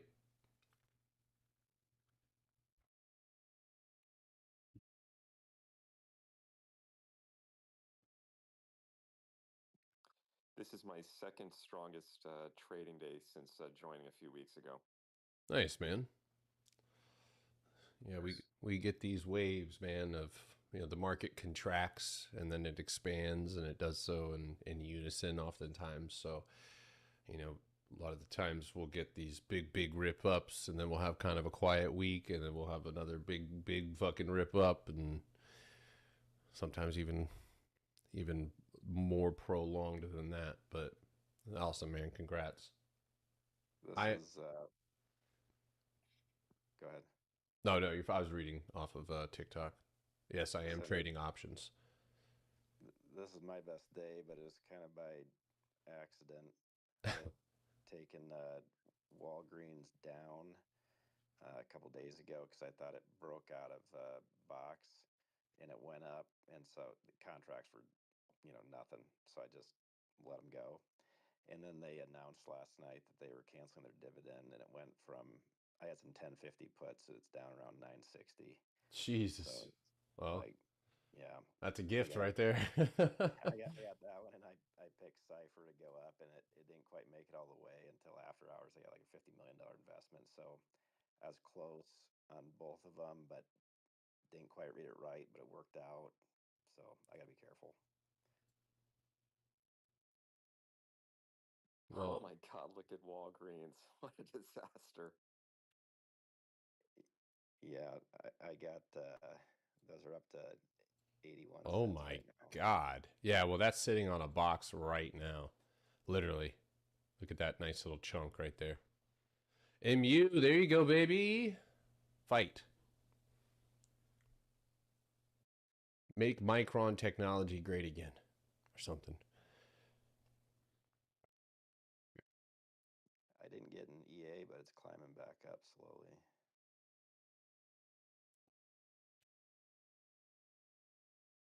Jesus, bro, you crushed that MU trade. Holy shit. 2,000 or EU, or EA, Jesus, I can't even talk. 2,366% on that trade, man. Wow, congrats.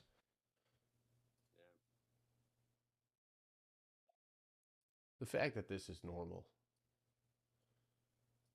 just gives me so many good feelings inside. Don't leave that to our imagination. I was just gonna say that. Oh my God. Just leave it. Hey, good call on Soundhound. I looked at it earlier when I think Chad brought it up, and I took it. It's done really well. In the money now. We're in. Yeah, nice. You know, Potter, a quick story is like how I kind of found you and like kind of agreed with like your whole strategy.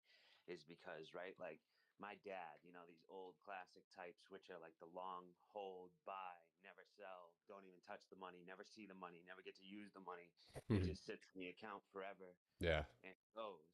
But also, it's like, you know, he wants me to take like the, you know, $5,000-$10,000 and just put it there and let it hold. And I had started with a paper account, and I did that with Nvidia. I took 10 grand, I put it in Nvidia in paper money in like June, and from June to December, that $10,000 made like $100. Oh. And I'm like, dude, you're telling me $10,000 only made $100 when I took that one Nike trade for $100 and made $500. Yeah, man. Nothing against him. I mean, he's obviously old school. I've met many people who have told me to do the same. I've had. Like, I get it. It's a strategy. I It's get an it, older strategy. and that is, there's a time and a place for that. There's also statistics that speak about, you know, like there is. I think it's like only 10% or maybe less than those stocks hold their highs after 56 weeks or something like that, or I'm probably misquoting that, but it's like a lot of these stocks that do end up ripping over long terms. If you look at like COVID, you would have bought the dip during COVID and never sold when it ripped back up. Almost 80% of those stocks were turned back down to where they were, right? So the long-term thing, I think, like for QYLD or for Palantir, that was down at the lows and had nowhere really else to go, but BlackRock's buying it. Like those were opportunities. You know, I still own uranium stocks, and those haven't done shit, you know, at all. I even own some psychedelic stocks that, you know, don't do anything, but they don't go down often. They just stay where they're at or chop. But there are just like with investing, you have to diversify, you know, and have different strategies or different ways that you can collect money in this market. So yeah, I mean, I just told this guy the other day about what I was doing, and he simply refused to believe it. He was like, "There's no way, man." He was like, "There's no way." He was like, "You'd be world." He told me, he said, "You'd be world famous right now, dude, if that was true." I'm like, I'm showing. I'm. It was a scam. They're like, options? Don't do options. Don't trade options. That's a scam. Options are a scam. Real Well, quick, I actually if think you close your eyes, doesn't blue sound like Bill Burr? Little bit. The more famous Potter gets, the more we'll get targeted by bigger money. Well, I think the strategy is great because I mean I was in the long term hold stuff, and you do that if you're not paying attention. Like, I mean, Peloton starts killing people on their treadmills, it drops 90%. Yeah, I yeah. bought one of Kathy Wood's ETFs that was down 80. Thought it was a pretty safe bet, and so now like if the economy does tank, like your risk is mitigated because you're just in some swing trades. Maybe some equity here and there, but you're holding a lot more cash if Yeah. it does happen. So I feel so much more comfortable than any time in the past. I mean, actually feel more nervous holding equity now that I know this strategy. And I don't want to hold equity because I'm like, why would I? Yeah. I think it's smart to hold some equity. Like I take Yeah, I I know. Obviously, you hold 10%, some. like of my winnings each week, like because it's like my salary. This is my job. Yeah, So yeah, I do I that too. take I take like 10 to 15%, and I put it in my long account. Buy some in shares. equity. Yeah, exactly. Anytime I win, I buy a couple shares of this or that. Yeah. Whatever. Yeah, you always got to stock up on Tesla stock. Well, I mean, you can buy Ford. For example, Palantir, right? I know probably a lot of you guys got in at 40. Potter probably got in before that, but it's like now it's at like 80, looking at 100. When is it like At a single when do you start digit seeing average. equity on that? Yeah. Yeah. Right now, if you told me, should I buy PLTR, I'm just not going to do it. Like Real quick, not to interrupt, but Archer is about to tap 10 here. My contract just screamed. I'd hate to be Feels the like last one. All right. Too many people. Listen, man, this is just our Discord. I know it's overwhelming for some people. You don't have to listen. There's 500 people in here. It's going to get a little noisy here and there. So for the money, I think it's worth it. But no, I mean, I think what really strikes me is that, knowing what I know now, I could take and I see this from the percentages. I mean, you look at Baba. I have one contract left of Baba. It's worth $528, which is obviously a lot less. I paid $40 for that, right? So it's like I can take a fraction of $10,000 and not have it be unrealistic that I could flip that into a couple thousand or maybe even equal to, $5,000-$10,000 itself. And I've done that. And so it's like, I like putting my money, like QYLD has been one of the best things I've ever bought. It is now officially paying my bills, and everything else is, for profit, and taxes. But, PLTR, I bought, Reddit. Like these are some of I have Reddit.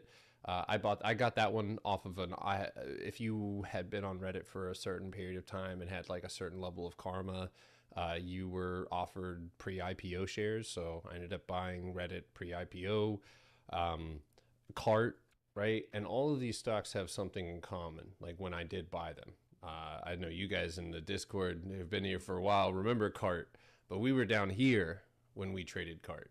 And during that trade, I bought options, but I also bought equity knowing that it was down at the lows. Obviously, I have, maybe a little bias towards Instacart and DoorDash, due to some personal habits. But that was a perfect opportunity for me to buy equity and has since been a great mover, slow and steady. Is not something I would day trade ever. And that's why it's a better equity pick. I could say that, PLTR for a long time was not a good trading stock, but we bought it at the lows. And actually we waited so long that we ended up I've never done covered calls since, but I did then. Because it was just such a shitty mover. At some point the dude who told me, he's in this Discord, he's one of the people who helped found it, but he told me like, yo, I'm loading the boat on this, and then come time for this thing to take out, he ended up getting out, but it didn't move for me. It just kind of sat sideways, but it was a perfect opportunity when it was at its lows. And obviously I've already gotten all of my investment and profits out of this thing, and whatever's left is meant to run. So like equity. Oh yeah, we're cooking on MU. It likes my speech. But great call out on Archercade. Is it still moving? Since the time that I bought Cart, I just trimmed and made it free. It's up 48%. That's crazy. Yeah. Equity too. Yeah, man. I mean, even the Rivian purchase I made, right? Like I see Rivian gaining. I mean, this is just as simple as it gets, but like I see more Rivian commercials. I'm being targeted by Rivian ads. That never happened before. It also just made sense on the chart for me to try to take a crack at it at the lows, sitting on cost basis, breaking out of its box. Cade did the same thing. I'm still, I'm up 19% on it, but those are profits. And that's not something that I also mentioned this. I said, when and if PLTR catches the wind in its sails, it's going to be hard to catch. It's going to be hard to be a part of. And so you're going to feel like at some point it's too late to buy equity. And so if I can make the money on options to buy the equity, perfect. You know what I mean? Like that's perfect. But Lucid lately? I have, yeah. I looked at that last night. Looks like it's wanting to go back up. It does have the same chart, but it doesn't have the same sentiment for me. Potter, like the thing that I did with PLTR when I got it, like that's the only equity I'm holding in my portfolio. Mm-hmm. And I've held it since it was like $7. And That's every yeah. time it came down, I just kept buying, because the thing with like PLTR or anything is like, if you're gonna get in, don't get in because Nancy Pelosi got in. Get in because you understand what the fundamentals of that company is. Because to your point, you look at QS you were talking about earlier. It doesn't make sense. It seems like a Ponzi scheme, right? So you want to be able to be aware of what that company does, and does it even like hold value? Because tomorrow they could go to zero because it was all artificial. And so I know it. Yeah, and I have to admit, I don't do the fundamental analysis. I find the people who are like, there is a guy named Tom Nash. That is one, if not the only stock that he gives a shit Austin about. is another one. Yeah, yeah, exactly. And so like I'll let them do the legwork. You tell me what you, and they tell you what they've found, not what they feel. And that's what I really like about, if you're going to be a fundamental or quantitative, I want to know the facts. What are you seeing? Cash flow, is this long term? What are the, are we gaining government contracts? Is BlackRock buying? Like, who's buying this? Give me all of that information.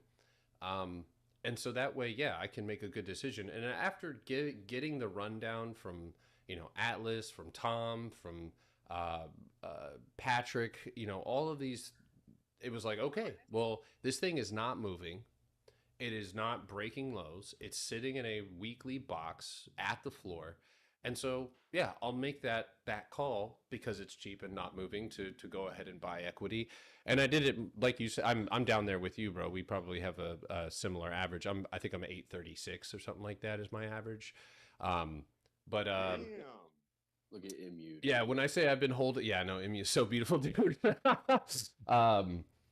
That was a good trade, and I love letting it just like run while I yap. But so like, is there a point where you're looking at it like this is just too ridiculous? At what, PLTR? Yeah. I mean, it's when it made that run from the 40s to the 60s. I had a feeling in my gut. I told myself like, yo, this is something that I'm going to secure profit on, and I am not going to sell. Just like I would with options, I don't have an expiration. So unless this thing gives me a clear, undeniable sell signal to send us back, because trust me, I just like with this strategy, right? Here I could tell you right now where I will get out of PLTR, and then look for a rebuy. See this box right here? See that bounce? That's actually what we're coming off of right now, and we've just punched back through PLTR's 24-hour box. But if that breaks, what's underneath us? Nothing.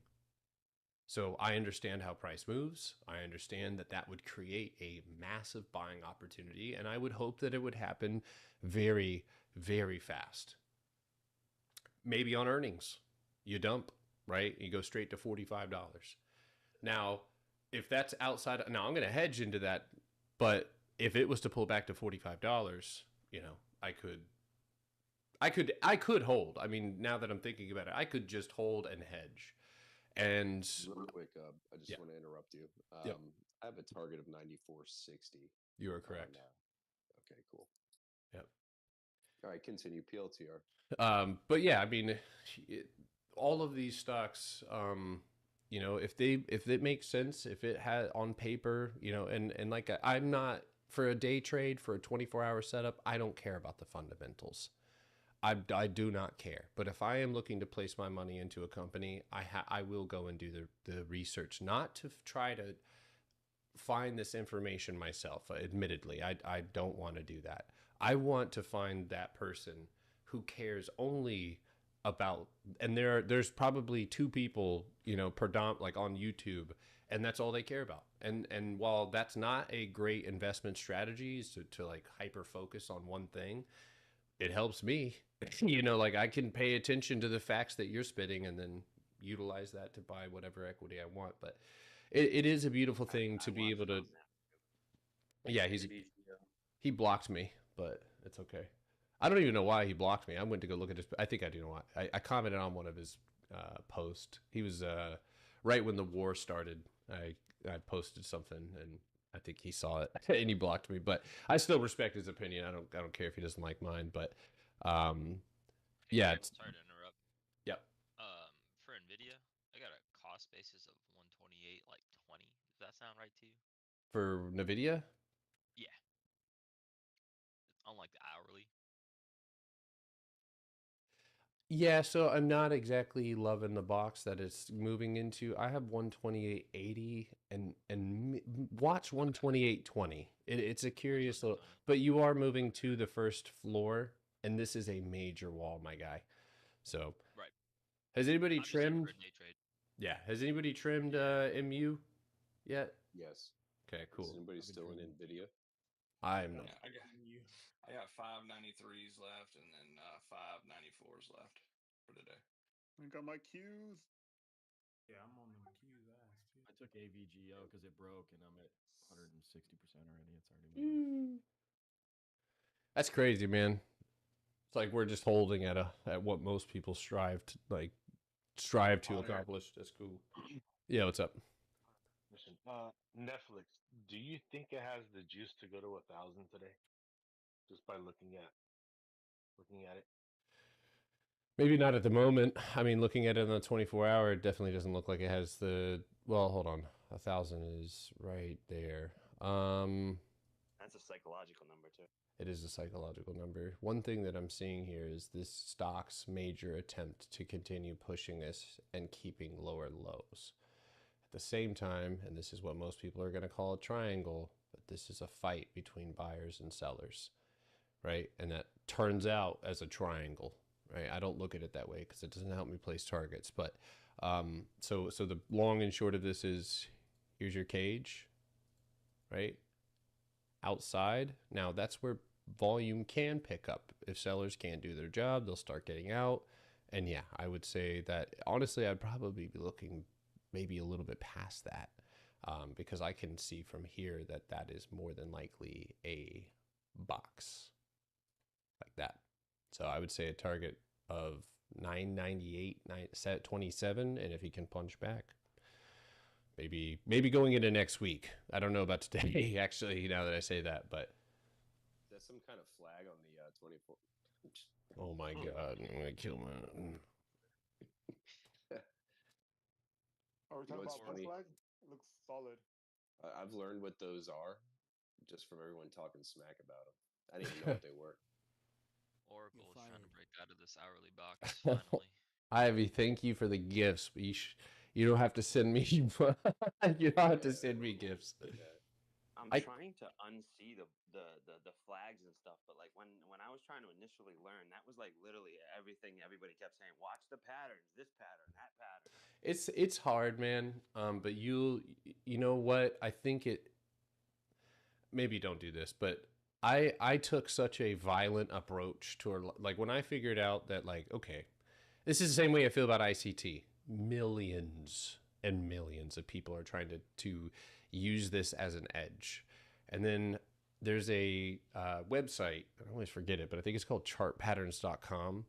And this guy basically went through all of these patterns and he back tested them and gives you the percentage win. And the funny thing is that a lot of these patterns will have a winning year, and that will solidify their place in the pattern lot. But I mean, the percentage returns are what turned me off because I'm logical, you know. I like numbers when it comes to like facts here. And it was like triangles, you know, like those are bilateral patterns, which means they can go both ways. Thanks for the information. It could go both ways. Awesome. You know, thanks. I guess I'll wait for one side to break. But the fucking hilarious thing is it's always structure first. And I cannot tell you. In fact, I have experienced it myself. You'll break out, you'll go hit the high and yank right back down. Right? Or vice versa. You'll yank down, everybody will go short, and it will bounce it right at this floor and send it right back up. Apple right now. Is Apple doing that same thing? Yeah, they went up to 48 or something like that. Now it's back down at 40. Oof, yeah. So it's like, you know, there are not positive statistics behind most patterns. Some of the most valuable patterns in the market, and actually one of the first patterns that I latched myself onto is the inverse head and shoulders. And I hate even mentioning it because we can always focus on, I think it's what it says, right? It says that buyers are, you know, building a box right here as it falls. It then takes a strong dip to move down to where buyers are at, finds buyers, pulls them back up. That makes the head. Then we pull and consolidate in that same box we made before we fell. That creates the right shoulder, right? It just shows strength. It shows that you've reclaimed levels. And so while you can look at it like an inverse head and shoulders and say that's good, you still have to look at what does it need to accomplish. And that's the thing. You can see a pattern, but you need to focus on what's horizontal. What needs to be held, grabbed onto. Yeah, Potter, exactly your point, because I was going to mention that. It's like inverse head and shoulder will not play out like 100% of the time. You have to like zoom in and see like how it lines up with your analysis. Like if it's reclaiming a box, if it's like breaking above a box, like that's your neckline. But like you weren't focusing. Like you can look at like an inverse shoulder, and there's tons that may not have worked out because they're just like not lining up with your analysis. And like just keeping it simple with these boxes is all you need. Well, look at this, right? Because, and this is, I posted that video on TikTok saying, you know, if you shorted NVIDIA off of the head and shoulders, you know, congrats on your gaping booty hole. And when I see, here's the thing. I got a bunch of comments and they're like, I don't know about you, bro, but I made money on the downside. I'm like, a head and shoulders, if you did your research correctly, says that it is a trend reversal pattern, which if you're going up means you are now going down. Well, here's your picture perfect inverse head and shoulders, or head and shoulders. It gives you a dip, and where the fuck does it bounce? Off of what's horizontal, right? The floor underneath it. And then it gives you, and then it just I mean, the market is a savage, uncaring beast. Down, pop, screwed, pop, liquidate, pull it back down. Now nobody knows what the fuck's going on. Next day, red, but you don't lose anything. That's a choppy day. The next day, everybody gets what they want. They've been waiting, right? They've been waiting. They're sure the reversal is going to come off of that wick. And they give it the low, right? Just a sneaky, oh, it's going to break. And then they fuck you. I could only put it that way. I'm sorry. But NVIDIA has done that so many times. It's done like double tops and not broken. It's done triple tops, not broken. It's done shoulders and not broken. It does it like all the time. But if you look at NVIDIA and you focus on the boxes, it works, right? Like look at that cross basis, the volume in the middle of the candles, dude, that is like spot on. Yeah. Yep. Yeah. I mean, that if there's any out of all the elements of my strategy that I figured out, that's the most important. Yeah, I love that part of it. I really like it. Really follows that to a T. Yeah. Yeah. There's I'd like to add something here that I kind of really didn't learn about a lot of patterns until like after Potter. And the way I see them is it's just time to like pay attention because you can see a lot of patterns show that you're building mechanical tension. So the patterns obviously have a percentage of which way they're going to go, but they have signals of if they're going to go this way or another way. It's just kind of like looking at them as like, is the pattern in a box? And does it have clear signals of which way it's going to go? It's like, here's a pattern, let's pay attention. If you have a head and shoulders and it's just one of those signals to like pay attention. Mechanical tension is building and it's probably going to go somewhere. And see if it signals. And then if it doesn't signal, then you know it's still building more mechanical tension. And if you zoom out, you'll see like an even bigger pattern or a super tight flag or I think it's or a mountain or whatever the fuck you want to call them. It's just more mechanical tension to pay attention. I see what you're saying, but I wouldn't want anybody trying to go out and learn patterns to try and find more tension when they can ultimately, because like in a way, you know, I mean, I agree. Like, you know, if I see NVIDIA setting up like this, you know, I'm going to mark out what's above and below me. Like this pattern or this box right here would have given NVIDIA the downside that it was building up for, right? But instead that blows it out of the water because it literally moves down to the box underneath it, right? So if you're knowledgeable and you know what patterns are, what they're supposed to bring, I mean, like Netflix, can I tell you that Netflix is more than likely going to move in the next week? Yeah, it's probably going to move, right? Whether you pull that from the triangle or you zoom out and you pull that from the fact that it is just simply contention is building, right? And I think that's what Riley is saying is like, you know, there's something mechanical that's going to happen, but I'm obviously not going to. I don't care what this thing says in terms of like, oh, this is a bearish pattern. Like I can't tell you how many bear flags I've seen pop out or bull flags flush. I mean, bull flags flushing is actually like a sick joke. I see it happen a lot. You'll build a flag, you'll build building on nothing. Like you'll have no floor underneath you, and then you'll just flush. Channel broken, everything. So if you know them, you know you can use that knowledge, you know, to know that yeah, there is something possibly going to happen. But if you don't, then I wouldn't. You know, there's just a focus more or less on, you know, are these candles opening up in the same range? Are they being held underneath the same wall that sellers have been adamant about holding you underneath? Floor, same thing.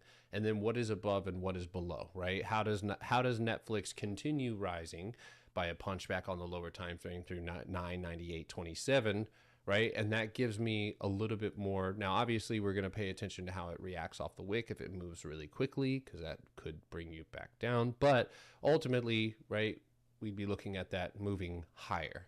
Now, if I was just looking at this as a pattern, right, and taking it, you know, that's one of the toughest things too, is for us, right, we're going to try to use like the top of our boxes. For the majority of people who do use these patterns, they use the breaks in the trend. So they'll use like, you know, and sometimes confluentially it will line up, right, where that downtrend gets hit and then you hit, and then so maybe they do set their stop loss at the right mark. But a lot of the times it'll just be that break in trend. And then as soon as you go up and hit a target like this, pull back to retest, they're out. So it's like, you know, statistically, yeah, the patterns that say this will happen, this is the signal, those are really low. But there is a attractiveness to tension. And if that pattern speaks to it, and I mean, fuck, if I see a head and shoulders on a major stock, like a perfect one like NVIDIA just made, or, you know, I remember when AMD made one similar to it. Okay, then I'm going to look at it both ways, because I like the fact that the chart says to most we're going down when, you know, I can see what trigger will actually drive us down versus me just saying, okay, box above, box below, you know, if it breaks through this box up above, that invalidates that head and shoulders. And then, you know, with NVIDIA here, right? You sit in between two boxes, and that's why your candles look like this. But this also just creates tension, and then you see how price moves. Like, God, can you imagine how many millions of people, right? Because it's hard for us to imagine that, but there are millions of people, right, doing this every day. And so you look at the floor and you see how this is whipping back and forth for 4 days, 5 days straight. And then you look at the trigger underneath you, right? Or excuse me, above you and below you. Above you have 42.50 as a break. And then you have empty space already moving. And then you think about the implications of that, right? You have a perfect pattern, perfect. Everybody's looking down. And then it pops up and it rips.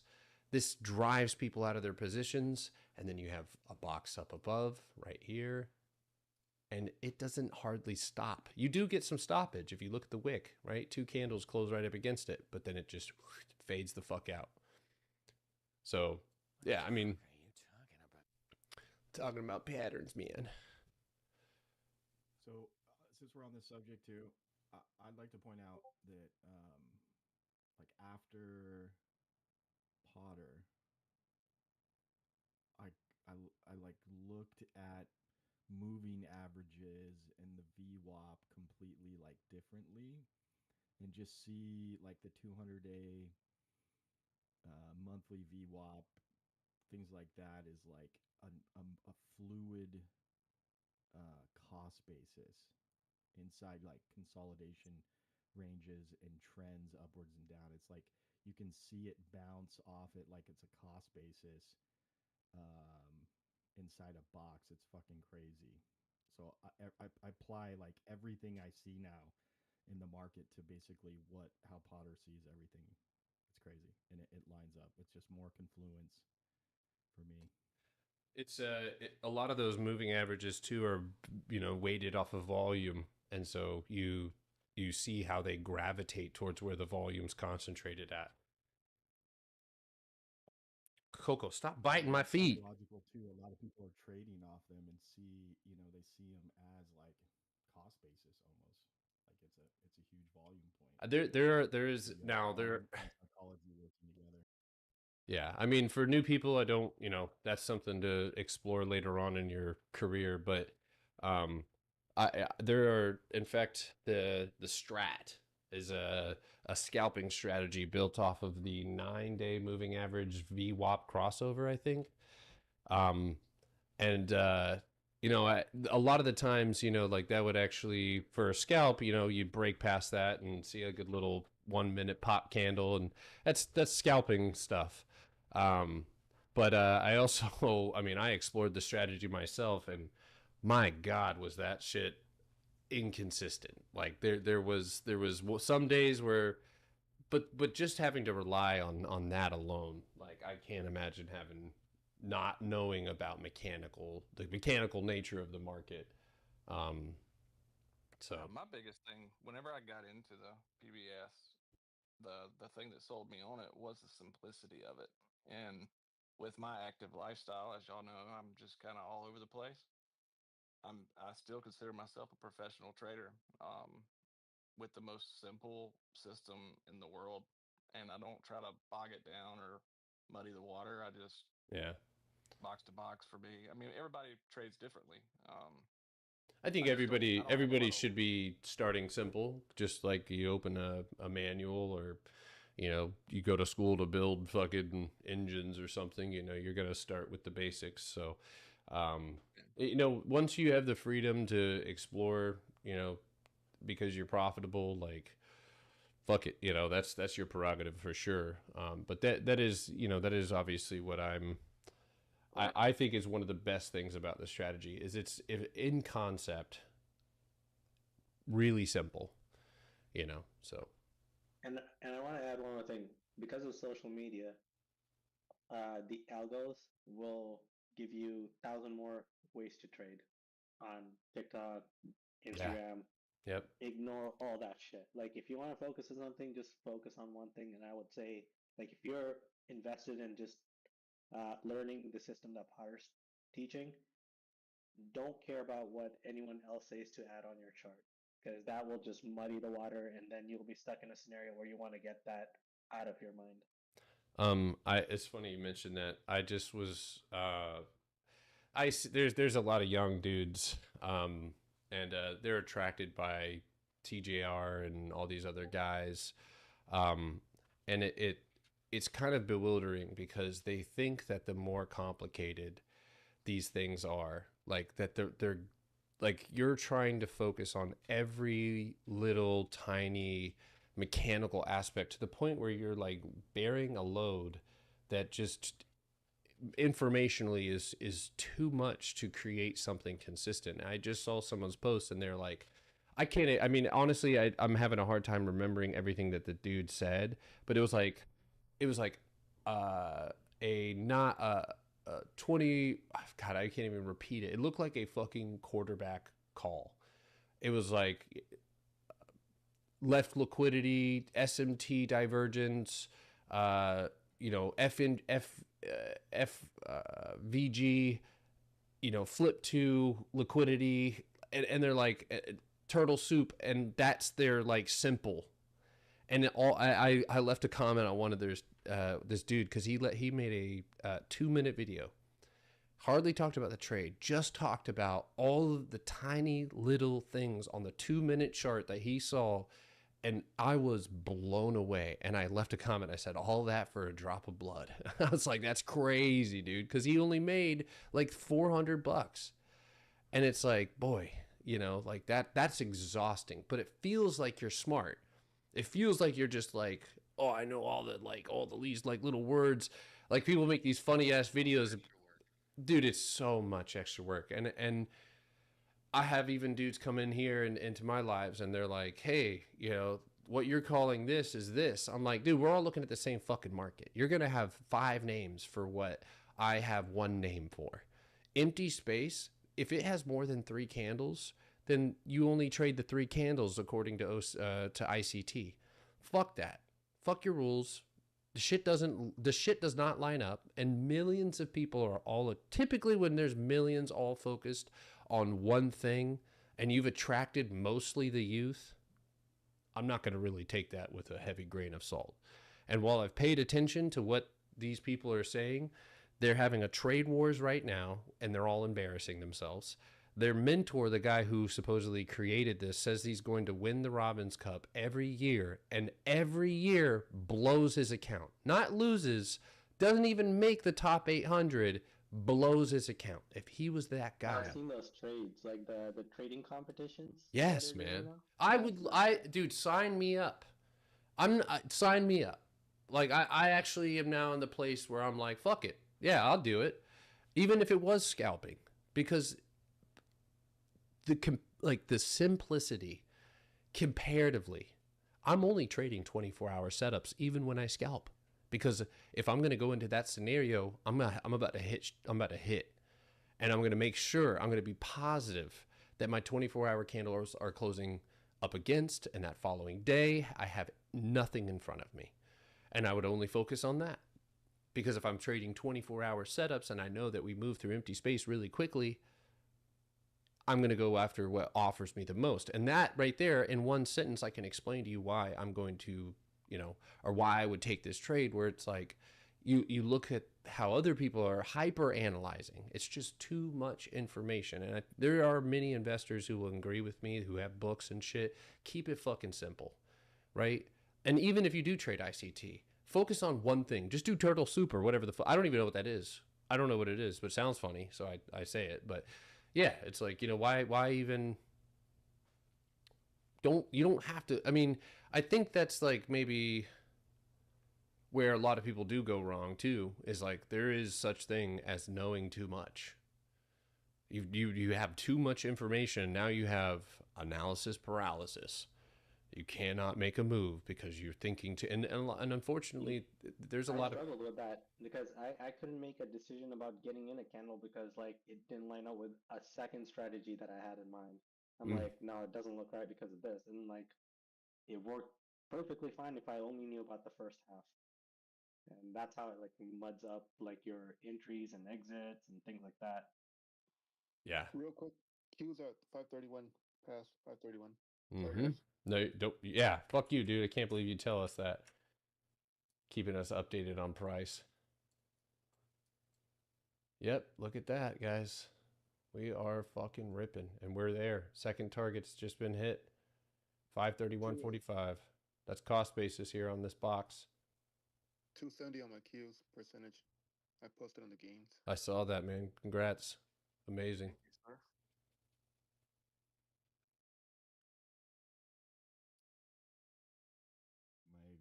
At 350. You know, it's actually pretty funny. 350% on the Qs. MU climbed itself back up, had faith. Baba's sent straight from hell back to F Baba. You're door dashing right now, Mike? Oh shit. You're not door dashing on the islands, are you? I literally got DoorDash open as we speak.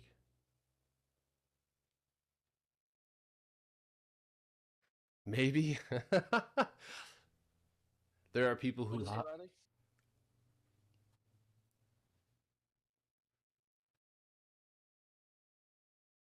Hey Potter. Yeah, what's up? I got a question. I was in Google from this week because for earnings next week, and it's almost like ripping too much dick going into it. Okay, so the problem. Nothing wrong with that. So what's your question? Yeah, so I want to get out of my contract. I have 210 for next week, and then I'm sure there'll be a point to enter like Monday, because it's Tuesday after the bell. I feel like it's gonna get some sort of pullback before then because of the dick ripping that's been going on. So What I is guess it? that's kind of, What's it hitting? it's You're all time highs, but it's like at 205 okay. right now, 204. So here. How do we? So I'm just gonna point this out. That's just how you feel. Where is that coming from? Right? Yes, there's too much dick ripping that can happen. But what stops the dick ripping? What do you mean? Structure, right? When we hit Okay, structure. okay. By the way, your profile picture is uncalled for.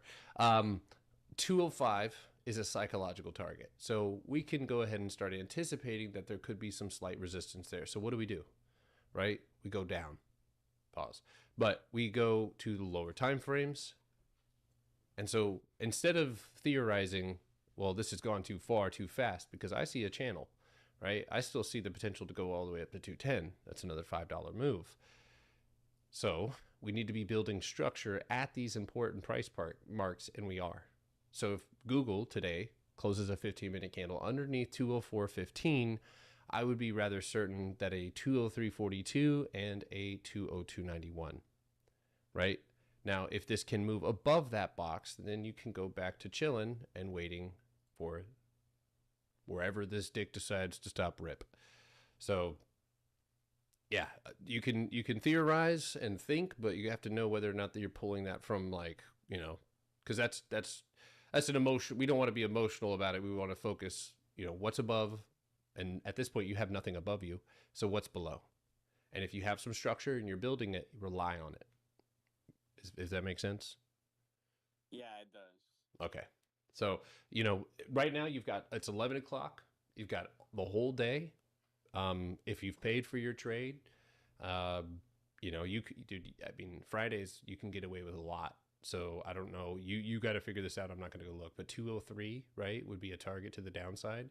If you do go and make a new high and you start to see red, you know, if it's cheap enough, a lot of the times on Friday, you can grab those out of the money contracts for little to nothing. And if it does dump, it'll protect you.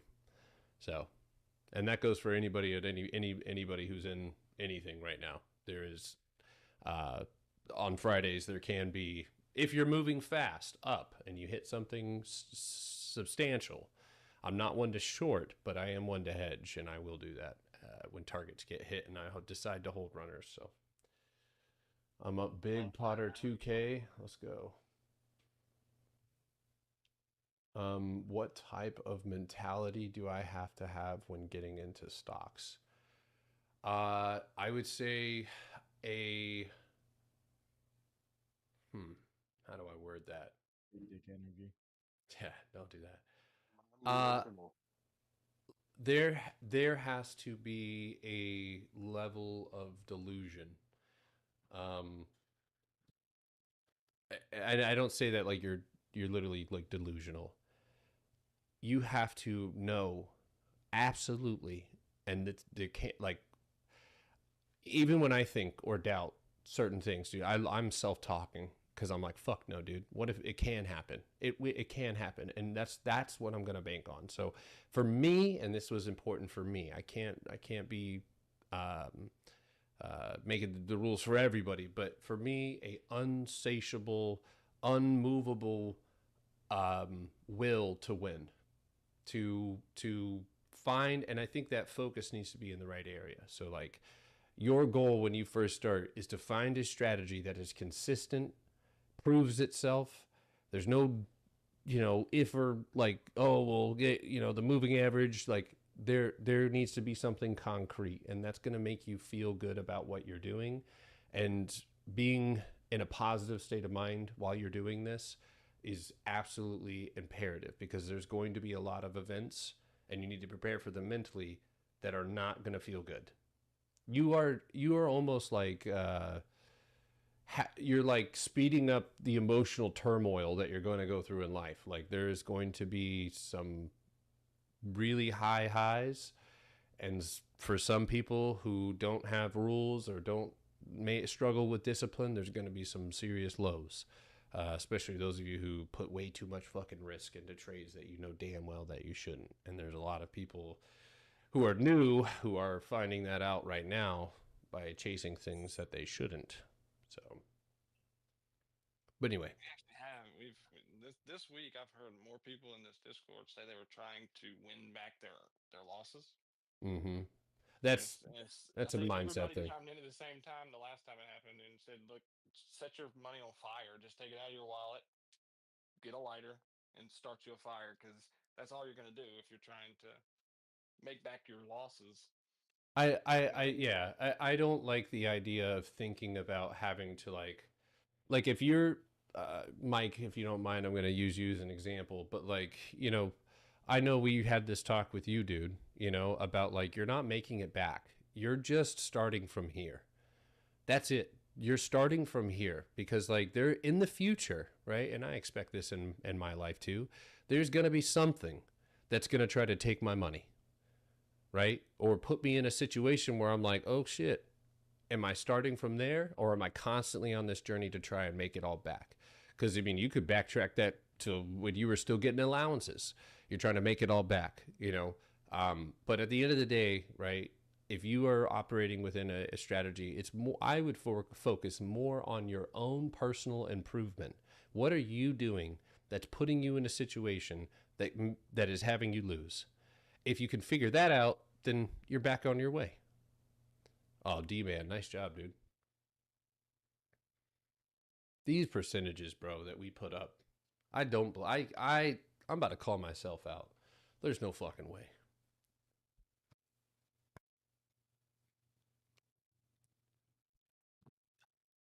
But anyway.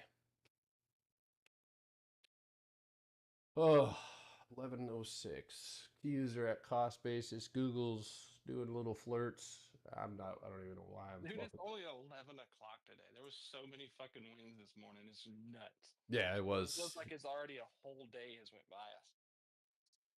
I'm done. I'm done for the day. Nvidia trying to break into this box. I just got laid off from my job. Patrick, what happened, man?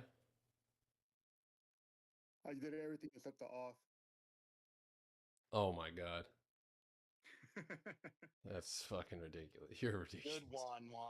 That was a good one. QQQ called. Dude, look at that.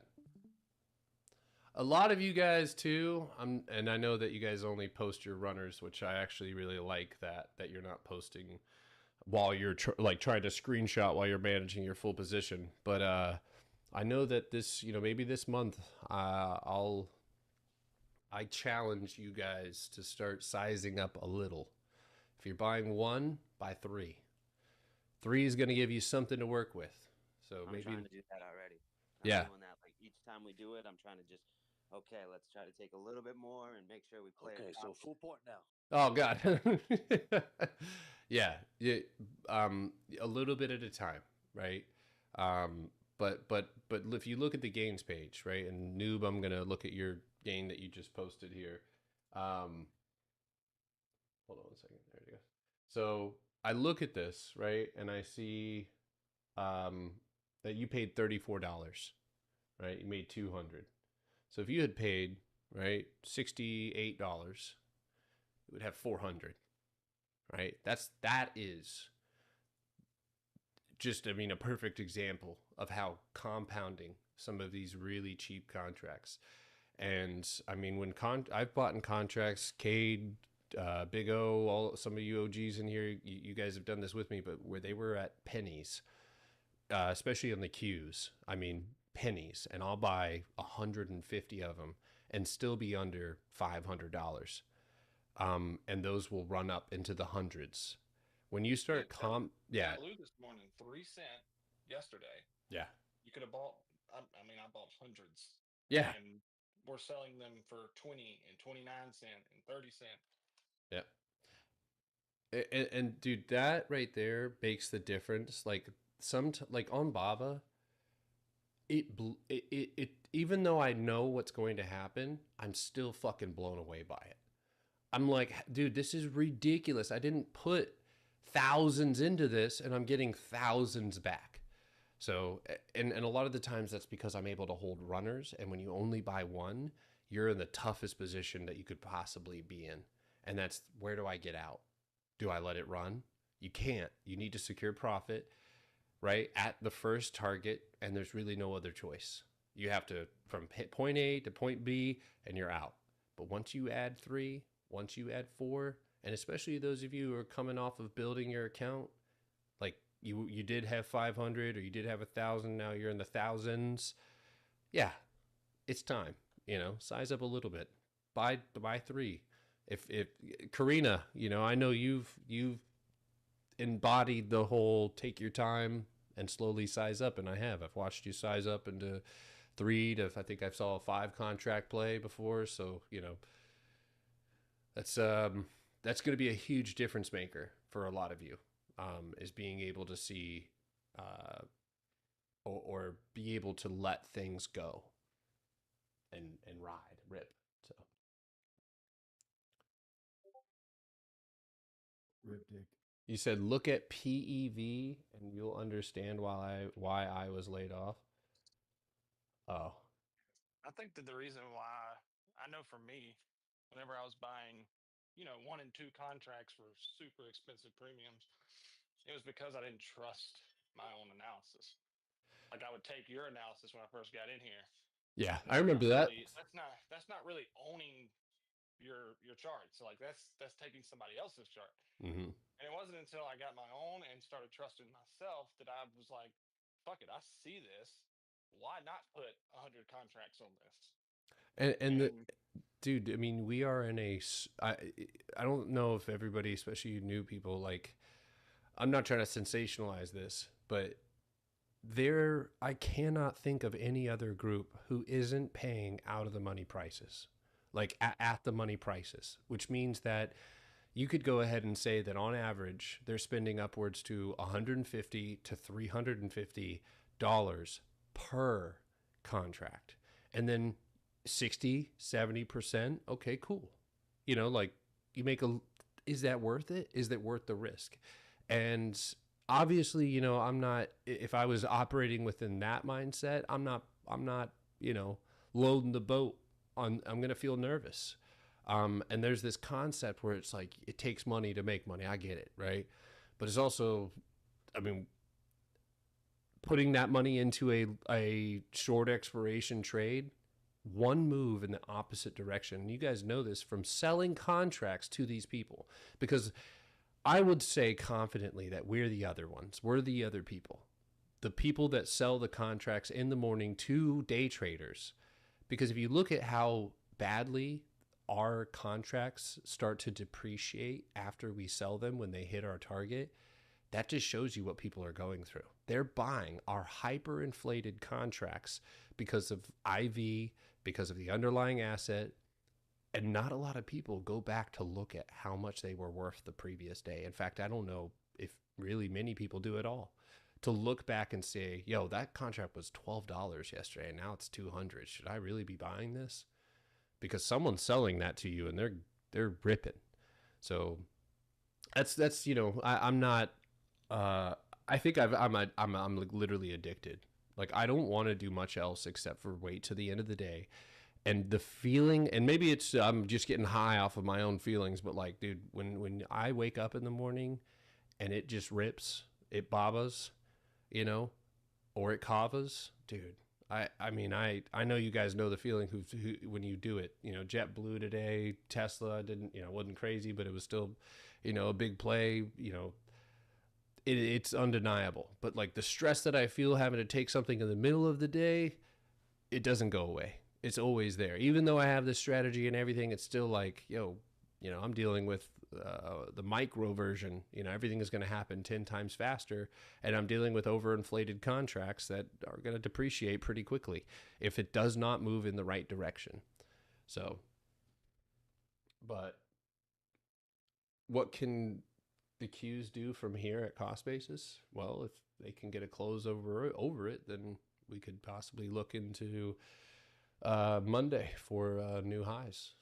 So we shall see. Sold my 2015 or 215 TSM, but it's still going. I like your commentary on chasing things, by the way. You don't have to tell me twice after I After Baba? My Baba. Did my you Baba ride? did you feel me talking about you? I know it wasn't just you because you were one of a few who did. But I mean, we can be it's obviously not fun, but it is a really really good learning.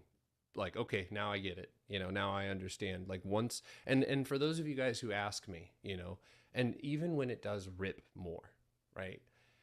The dynamic that I'm looking to take advantage of is the fact that nobody is buying these contracts, so they're cheap.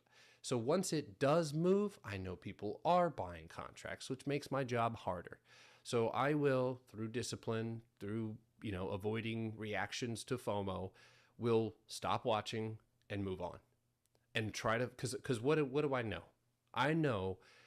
If you look through the gains page and you scroll to last year and you scroll to the beginning of that year and the year, you're going to see that we've been doing this. If anything, as a group, we've gotten better because everybody in here is using the same thing.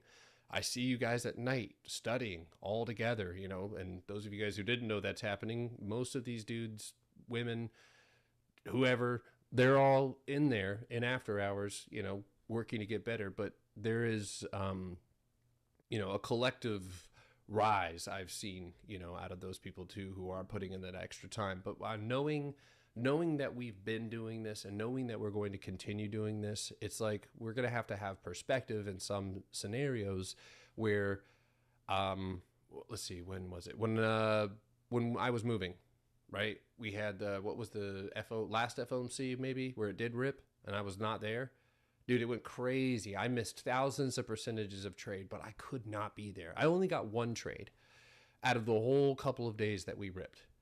And it did not feel good, but I made myself feel better immediately. And I was like, oh, we're just going to do it next week. Like, there's just this, if anything, right? I know that a big move on FOMC can be easily eaten up the next day. So if it leaves behind empty space, I'm even getting more excited because, like, yeah, the inevitable outcome is that we're going to go back up there and we're going to fill it, and we're going to do it quickly, just the same way that we fell down. So let me wait, So taking it, I think that's like, especially those of you guys that are new, I want to take it like, let me show you, Kava again. Like, and this is just a really good example of like price being, I thought I was in rewind mode for a second. So like, look at this, right? This is a picture perfect example of what I'm talking about. We have our box, right? Directly up above us. I think I started that from there. And then we have our own area of consolidation where the candles close, right? And it's hard to see, but this is having attention to detail. Every single one of these candles is pulled back under 124, right? 1, 2, 3, 4, 5 days. How much do you think contracts on Kava, right? And look at how it got there too. So let's really think about this. Pop out contracts, right? They're growing. Next day, big rip. Contracts expand. They gain a lot of value. It pulls back 50%. This is going to get out a lot of volume. Second day, does pop up, right? Pulls itself back up. Volume probably still holding. Second day, you don't move at all. This is just going to naturally depreciate the contracts based off of theta, whatever, right? Third day, you rip up, you whip down, you go red, everybody's gone. But by the end of the day, you pull yourself back up and you close over cost basis. Second day, that candle opens up and closes up against the wicks. The wicks that basically represent where sellers just decided to keep pushing it down, but they ultimately pushed it down to 124. So that shows us that we are right up against, we've got them on the ropes. Literally, they're right up against the ropes. Whereas here, we're in the center of the ring. But if you get them here, you got the edge, right? Because that's where they reject things, not where they hold them. So if you've got them at their average, it's going to push them out. We look left, that's a punchback. What's above? Empty space. So I'm in here. If you ask me here, should I get in? I'm going to tell you no. And you probably look at me and be like, well, dude, it ripped fucking farther. That's fine, but I want to keep repeating this, right? I'm trying. Oh, black screen. Why? It should be. Can everybody see my screen? Yeah. Yes. In Discord, we can't. Yeah, I don't know about that. But I get why somebody would take it and then be like, okay, cool, like it worked out, like that's fine. But that element of buying something before it goes crazy, right? Or before it starts expanding, I want to be in the contraction or a part of the break out of that. And that way I can buy 100, 200 contracts for a low premium. But once those start catching back up, and now the Greeks are saying, okay, these are probably going to go in the money. The delta is increasing, so every dollar move, the contract's getting more expensive. And then we've got gamma moving into it, so gamma's adding to delta because gamma is very reactive to these big rips, and so that's adding to the value of the contract. And then you've got IV, and people are chasing it, and that's adding the value to the contract. So if it didn't work out, you're going to get fried, right? And so while I could say, if you did ask me in the middle of the candle, should I take it? I would say, well, you got to find something underneath you. You have to find some sort of structure underneath you so you can place a stop loss and you cannot hold. Because if it falls underneath your stop loss and it's inflated, you're going to see a not so fun up and down. So I'd rather be taking the trade here, point A, and taking it to point B. If I can't, and it's in the middle of those 2 points, while I might get away with it this time, I might not get away with it next time.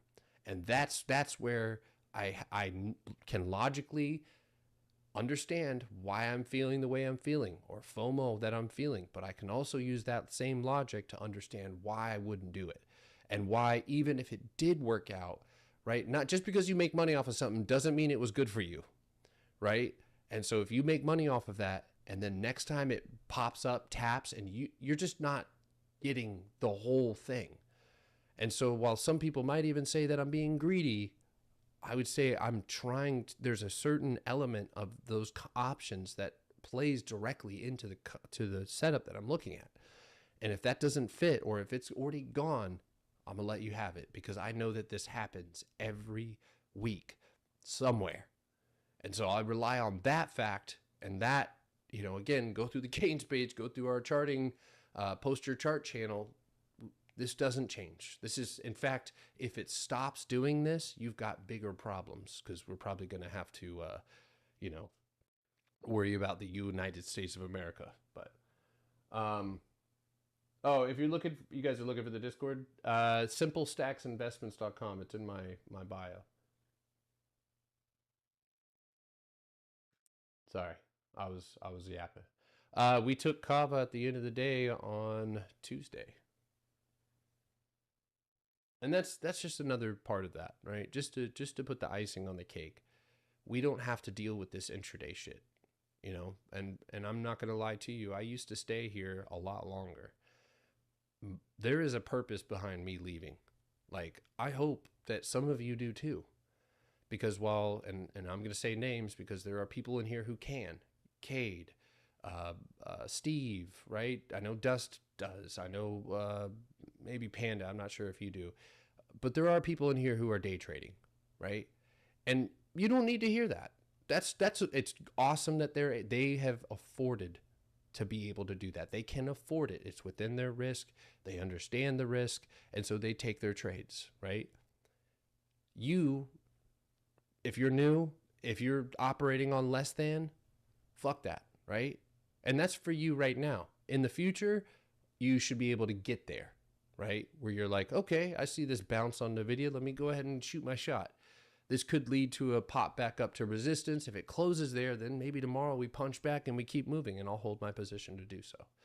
But until then, if I was to just give a universal statement to everybody, 24-hour candle close up against, obviously Kava is a good example, but 24-hour candle outside, punching through, closed at the end of the day, right? Empty space above you. So you're trading from that box. I mean, it's literally box to box. And so wait for those bigger, higher time frame setups. Take them at the end of the day. Inevitably, you will. I can't guarantee it because I can get sued, but like, you will hit one of these trades, or more than one. And there has been days, we just had one a couple weeks ago, where it seemed like everything, we had the Midas touch. I mean, everything, you know, I took 3 or 4 positions. I actually had 9 positions at one point, the beginning of this week, but it's like, you will. And it's not, I'm not saying that in like a gambling type of way. I'm saying that in a way where statistics speak in your favor more than any, I mean, most, if not all, patterns, ICT, all that other stuff. It speaks to us being able to, we know how empty space moves. We know what happens when tension is broken. So I wait for that. But I also try to lead by example by not doing a lot of, you know, extracurricular things. But it also is like, I got a lot of other shit. You know, I have obviously the Discord, I've got, you know, employees, I've got a family, I've got houses, I've got, you know, side projects that I'm working on. So I don't need that extra shit, stress. You know, if I had nothing else to do, if I was a single man, you know, or just had kids and not doing anything else, then okay, maybe. But you guys are really, I love the additions to the conversation in the chat right now. It's so good.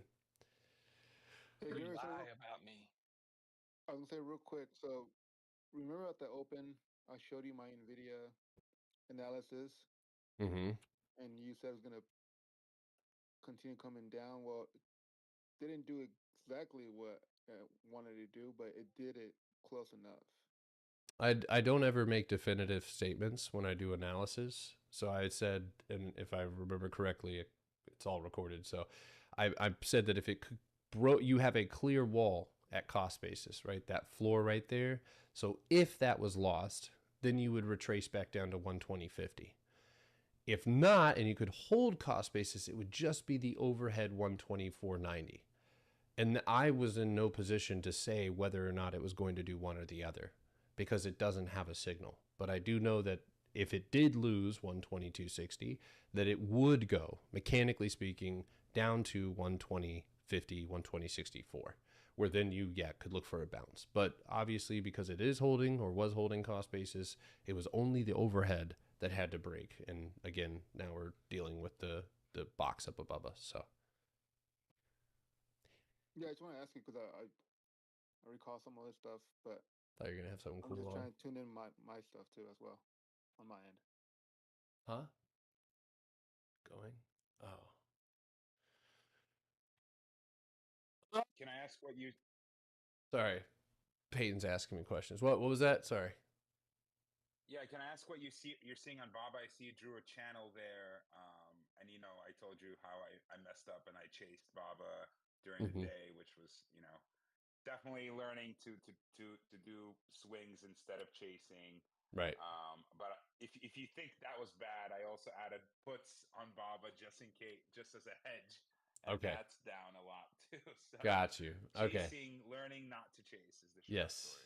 Yeah, we're mid lesson here. Got it. So are you asking how I feel about Baba? Like just as of right now, or? Yeah, like what do you see on it? Because I have like no time. I have expirations today, and I need to make a decision whether to cut like at a 70% loss or keep watching. You might have to shortly. We'll see. That you are very close to having to make that decision. What I'm seeing right now is its own little area of consolidation, fighting $100.94. There's still a pocket of empty space up there. So if that trigger is broken, I would, yes, be looking up, right? So above that 101, I would be looking for a potential 101.66 retest, and of course you would be to zero at that point. So I'm actually holding some puts, but again, you know, I've just made over 20 grand on this trade. So I'm if I put, you know, less than $100 into some puts, I'm go to sleep not worrying about it. But for this setup, I know that if it does break 100 or 101, that we will more than likely be moving up, and that will invalidate whatever downside. Now, if this can reject, as another possibility here, it's just the floor. And unfortunately, fortunately and unfortunately, this tension is actually playing out in our favor, because it will create the environment to make a bigger move. So 1, 2, 3, 1, 2, 3. So we can expect that maybe by the end of the day, we'll set up to go ahead and make that move. But obviously, it might be a situation, man, where if you just want to go ahead and say that you'll re-enter underneath $127, chalk it up to the game, call it a loss, and keep it moving. That could be an opportunity. I mean, obviously, wait maybe just to see how this responds, but at some point, time is going to be not in your favor. So. Yeah, basically maybe watch this level closely, get rid of those puts, and then if it doesn't punch up, slowly get out of the whole position.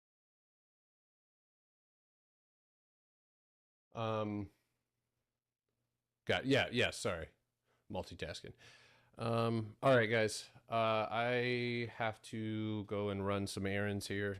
Peyton's barking at me. I did trim on MU. MU does need to maintain the box that it's building right now. I will go ahead and let you guys know that if that box is lost, you will be looking at a move down to 93.13. And if that is lost, we could reverse this entire move.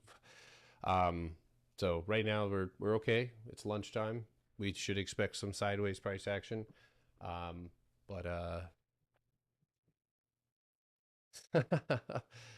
I would, dude. Oh my God, my cat has a piece of tape stuck on his tail, and it's actually kind of funny. He's losing his mind. Tape on the bottom of their balls. Yeah, that's real dark. That's dark, Astro. That's what you get when you work at Tesla. All right. Sorry.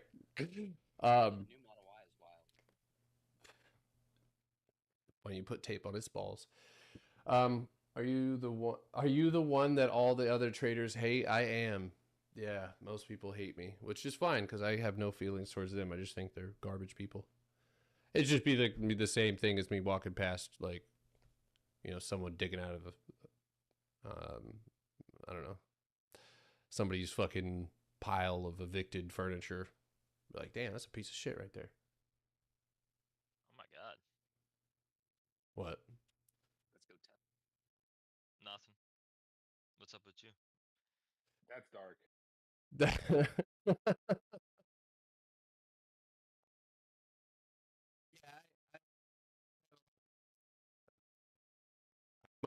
Mostly ICT guys.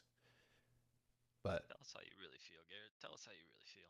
I loved your videos when you would call out other traders and they would have meltdowns. Yeah, I also enjoyed that a lot too, but we gotta You should make a compilation of that. That would be hilarious. Yeah. I guess what I'm trying to say is I don't really think about them, like, if at all, like outside of my like working living life. If they come up, like, I obviously know who they are, but it's not they want it to be an obsession. Like, I just sit there and I'm like craving confrontation with them, but like sometimes they make videos and I just scroll past them, or I scroll into people's lives. I got kicked out of Alex's live the other day. I actually didn't say anything bad to him. Now, he 2 months ago was just learning. Now he has an indicator for sale. He's got a course he's working on, and I'm like, oh, cool. You gave up on trying to trade and you realized that you could just make more money from trying to sell education. Got it.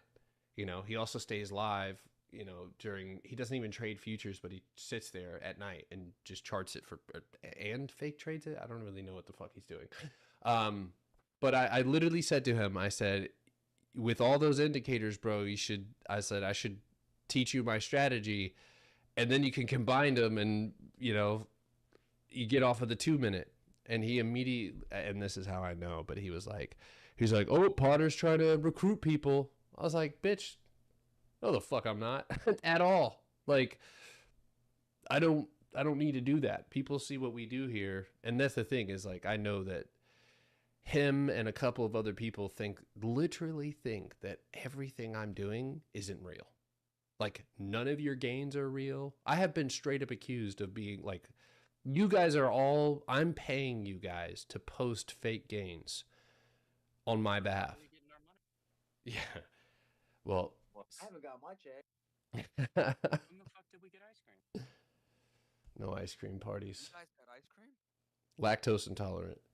What's up, Put Brothers? Yeah, he actually made a video or made a statement about Put Brothers too, and I was like, okay, this dude's just trying to keep the people in his stream from finding out about me or finding out about what we do here. So he said Bro, I'm I good. got so mad one night when I first saw that Put Brothers was on there. Oh my god, I was like trolling the shit out of him, and honestly, there was more people in this Discord that was watching him too because they were like, "Oh shit, somebody's stealing his strategy," Yeah. and they had been on there for longer than I had, and so I didn't hear him like call out, this is Potter's, system, whatever. And so every time I would comment, he would never even like acknowledge that it was the Potter buy system. Oh, I was getting so fucking mad. I was trying to form a mutiny on him. And then everybody's like, no, dude, we've been in here for like 30 minutes. He's been shouted out to Potter like 3 times. Yeah. I got a sorbet for my testimonial. I don't know what you all got. Whoa, hold on. That wasn't from me. Yeah, maybe I'll send you an ice cream cone if you post in the testimonials. They're in denial, bro. I even gave up supply and demand and went to PBS. He used to be nice. I don't know what happened. He's trying to protect his very fragile business plan. That's what it be. When they're very sensitive like that, he knows that what he has could crumble. So it's like, yeah. I mean, Rusty Rod's the same way, man. I mean, fuck that guy on principle because, again, he spent most... Potter. What? Dude, you're in the wick zone, man. You're in the wick zone. The wick zone? Hey Potter, what do you think of that Phantom Trader guy? Have you ever watched him? I have messages from him on Twitter. Hold on, let me see if I still have them. And he seems pretty mellow, just more technical. He is mellow, but he does not like me now because I'll tell you guys, I was in that group before coming here. I was in Phantom Trades for 6 months, and he is not the guy who trades. But let me tell you, anybody, don't waste your money. Yeah. Yeah, I wasn't saying that. He seemed like he wasn't really trying to sell. What much. it- He was just showing you how to see zones. Well, you know. I know they have classes in like a Discord group, so there's something for. But what was they just do supply and demand trading? It's supply and demand, but it's basically segmented, and there's 2 traders. There's 2 guys. This guy, Mr. Blue, who does all like the options and scalping stuff, and then another guy, Mr. Freaking Pink or something like that, who does all their Oh my god. forex shit. Yeah, they have themselves set up like what was that? What was the name of that movie with the dogs? Reservoir Dogs. They have, like, Reservoir all- Dogs. Yeah, they have all their names are like that. The guy, Mr. Blue, is pretty good, but just from a consistency standpoint, and he's super knowledgeable about the market. I will say that guy in there, but the whole system is. I mean, I got out after 20 people were DMing me on the side about all losing tons of money, man. And I'm like, dude, I'm like close to 10 grand in the hole here. I got to get out. Yeah, man. Yeah, I just never heard him really try to sell stuff. He was just more talking about free. He you know, wanted PGs and stuff. he wanted me to, and I'm trying to find his message. He might have deleted it or whatever, but he a long time ago, he like during my account was blowing up, he tried to like do something together. He was like, he multiple times was like, yo, let's go live. Like, he was like, I love what you're doing. I love what you're calling out the fakes and all this other stuff.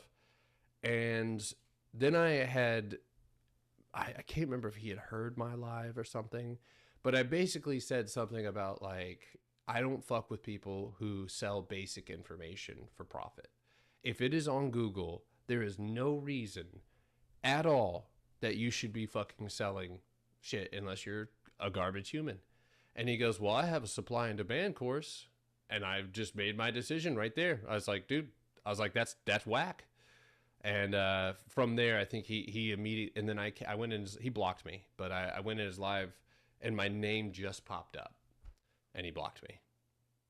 Which, it's a lot of... That tells you something. Yeah, so it's like immediately just, what do I have to say, other than me being a shithead, but like, what do I have to say that would fuck up your business so bad that you want to block me immediately? because my shit Yeah, if you're works. legit, you'd want you in there to say, yeah, this is good stuff, you know. Yeah, well, I mean, dude, that's what makes me feel good about what I'm. Not just that, but it's like, dude, it's sad, but it's like, dude, I look at the results. Like, I'm not gonna go off on a tangent here, but like, this shit really matters to me, and it's like when I see people. I built something and it works, and obviously it's person by person. Some people come in here like DeJambo or whatever his name was, and he has his wife try and learn the strategy and trade for him so he can play Call of Duty during market hours. Yeah, that's not going to work out. But and those are variables that I just can't help. But I would at any point take some of the top students in here and put them head to head with any of I mean any. Maybe not TTI, he'll smoke your ass. But most all of these dudes, and I guarantee you're outperforming them with the same dollar amount. I would go as far as to say that most of you could probably, who have been in here for a year, could educate other people to a point where they would get a basic, if not an in-depth understanding of what we're doing and be able to change their trading. And that comes from having we don't have a scalper and a Forex guy and a day trader and a swing trader. That's really fun to market to people because it makes it look like you have options for them. So if this doesn't work out, you could just do this. No. If you want a day trade, you better be good as fuck. You better be the best. You got to be on point. You have to be disciplined. You have to be not emotionless, but borderline, numb when you're doing these things. And then you have, swing traders, taking swings at the end of the day. Then you got people selling options in a Discord for signals. Bro, that's wild. I know that's like a relatively low risk way to make guaranteed money, but there's also a high price that can be paid with that. And for me, I'm not in here unless it's like a massive, massive amount of equity and I need to hedge it. There's really no purpose. That's what it is. It's an instrument to hedge, in my opinion. But yeah, I feel like we are. Sometimes I feel like this shit will be, and maybe this is my ego, and I need to calm the fuck down. But I feel like this will be studied long after I'm gone, like the PBS method or whatever it turns into. Like it's gonna live beyond me because it really does work, as long as people abide, by the system that's put in place. But when you compare it to like the people who are lost trying to catch just pure signals and trying to scalp and trying to day trade or all of these different things that basically just speak to instant gratification, the consequences of that are pretty straightforward. You want something fast and you're not willing to work for it. You're going to pay the price and you're going to end up where you're supposed to go. And hopefully either you bounce back from that and you find something different. But some people, this really grinds my gears, puts sand inside of my gears. The fact that people will start ICT and for a year they will fucking struggle. Nothing works. Funded accounts are blown. Like they don't even get funded. And they're still banging their head up against the same wall, thinking it's them. It's them. They just got to get better. Did you ever think, not like for 1 minute, that there's too much fucking information? It's an overload of too much information. Therefore, when you're left to make a decision, you can't. And then when you do make a decision, you're taking a 5-minute trade. You worked for a year to be able to trade for 5 minutes. Like, okay, cool. You made $300. Good job. Yeah, oh my Josh. And I think that's personality based. Me personally, I can't, just knowing what I know. But the cool thing about this is like, this is just an explanation. The strategy itself is an explanation of how the market mechanics work. So I'm never going to be the selling option pro for the Potterbox system. but it is absolutely possible to spot ranges and to set up condors or spreads on what you can see as clearly being something in range. So I mean, that's not my edge, but I know it's possible. I don't also think that signals should be. I don't think that signals for selling options should be a thing, but that's an opinion. But anyway, rant over. Sorry about that. But we all appreciate your passion. man. VWAP bounce. Hey Potter, quick Yep. question. Mhm. On the queues, Yeah. on the 5-minute time frame, can you box up the last price action from like 8:30 forward? On the 5, Yes. 8:30 my time. Oh, that would be probably 10:30 your time. Yeah, I figured that's okay. So here's what I see. Okay, this is actually going to be a 3-minute chart because do you see how do you guys see that?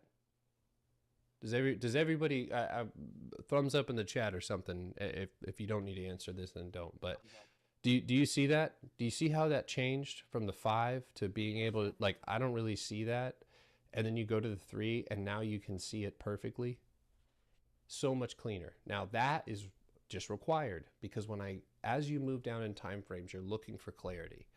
And when you don't find it, you're forced into lower time frames, which is, not preferable to trade. But when you're in profits or trying to trade something on a higher time frame, you don't have more information, you zoom down like this.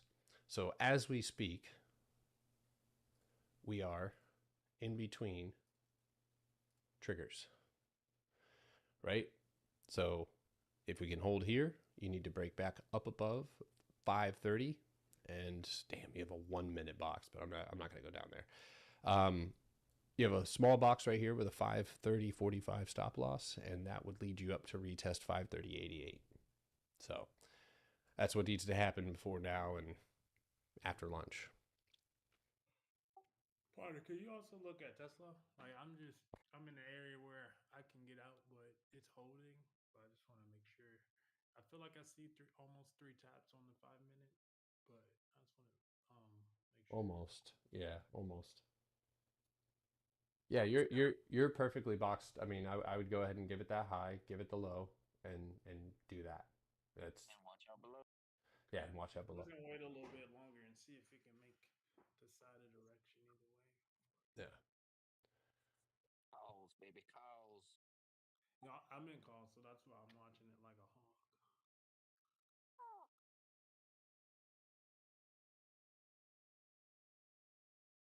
Just got out of a different Discord that was all signals and a total waste of time. I don't. Did you get a signal you were wasting your time? I know that. Here's what I do know. They are very professional, right? The Put Brothers, or not Put Brothers, the Phantom guys, like, they're trying to create a professional atmosphere. No, that's not for me, but I don't think that's freedom, but anyway, and that's awesome. But I think, I don't think I could really feel good about what I was doing if I knew that many people inside of my Discord is struggling. In fact, if I knew that many people in my Discord were just struggling and losing a shit ton of money, I would likely shut the Discord down for a week and hold multiple classes, and we've done that before. I will notice that people are struggling to hold or whatever, so I'll hold a Q&A, or I'll hold something, focused on that. So I was in the Phantom guys live a little while ago, and they were talking about you. So they were like, "Oh yeah, I really don't know if he knows what he's talking about, blah blah, just like random stuff." And I was like, "All right, well, if you don't think so, then maybe watch a couple of the clips. We have a whole channel that's just dedicated to like moves and things that we've done." And he's like, "Yeah, nah, it's just not worth the time." And I'm like, yeah, you don't want to find out that I'm right. Weird self-promotion there, Marcel. Dude, listen, I mean, if I was trading and we're getting 80, 100%, right? And my whole life, I've been building this Discord, and then I find out that somebody out there is making over 1,000% or 500% casually on most, if not all, of the trades that they're taking. I know my ego wouldn't like it, but I would have to surrender to the fact that, okay, I need to figure out what the fuck that guy's doing. Like that, that period, just on a money okay, well, if I'm an educator, I'm going to tell people, yo, I'm going to start exploring this system. I'll let you guys know what I find out. That's honesty, you know, but trying to keep people from learning from somebody else because their system supersedes yours, I'm not going to do that. But I haven't found anybody who has a system that supersedes mine, which is why I don't listen to anybody. The only person that I will listen to is TTI or Manny. But TTI is operating not in the same system, but with the same mindset, similar system, you know, and similar returns. I mean, he's making a lot. So not that his decision or input would make or break whether or not I'm going to do something, because again, I'm operating on a micro scale here. So, Hey Potter, quick comment. huh? Yeah, quick comment. Yeah. The only extra thing I want to add to this conversation, because I've now been in the group maybe about 3 weeks, I can honestly say, even if someone learns Potter boxes and they do it well, and I've had my fair share of losses, I'm finally starting to recover, and I actually did very well this first month in this group. If you do not change your behavior with learning to take profit, and you have to cut your losses, then you are going to fail no matter where you go. There's no Period. other way to say it. That is a concrete statement. It is absolutely there. Like I said, that Jazambo guy, there has been many people in here who come in, and I this is something I've learned. I cannot, and it pains me, but I cannot help everybody. Some people have to help themselves because the strategy works. You don't. You're not getting it. You know, you've got, and this is where, you know, Dust said something about this a while ago. But if you want to improve in trading and you want to improve, it's not something that you can isolate to just trading. You got to be more patient in real life. You got to be more attentive in real life, less impulsive in real life. And usually if you're impulsive on the chart, there's probably some impulsive things you're doing in real life that are going to get you in trouble.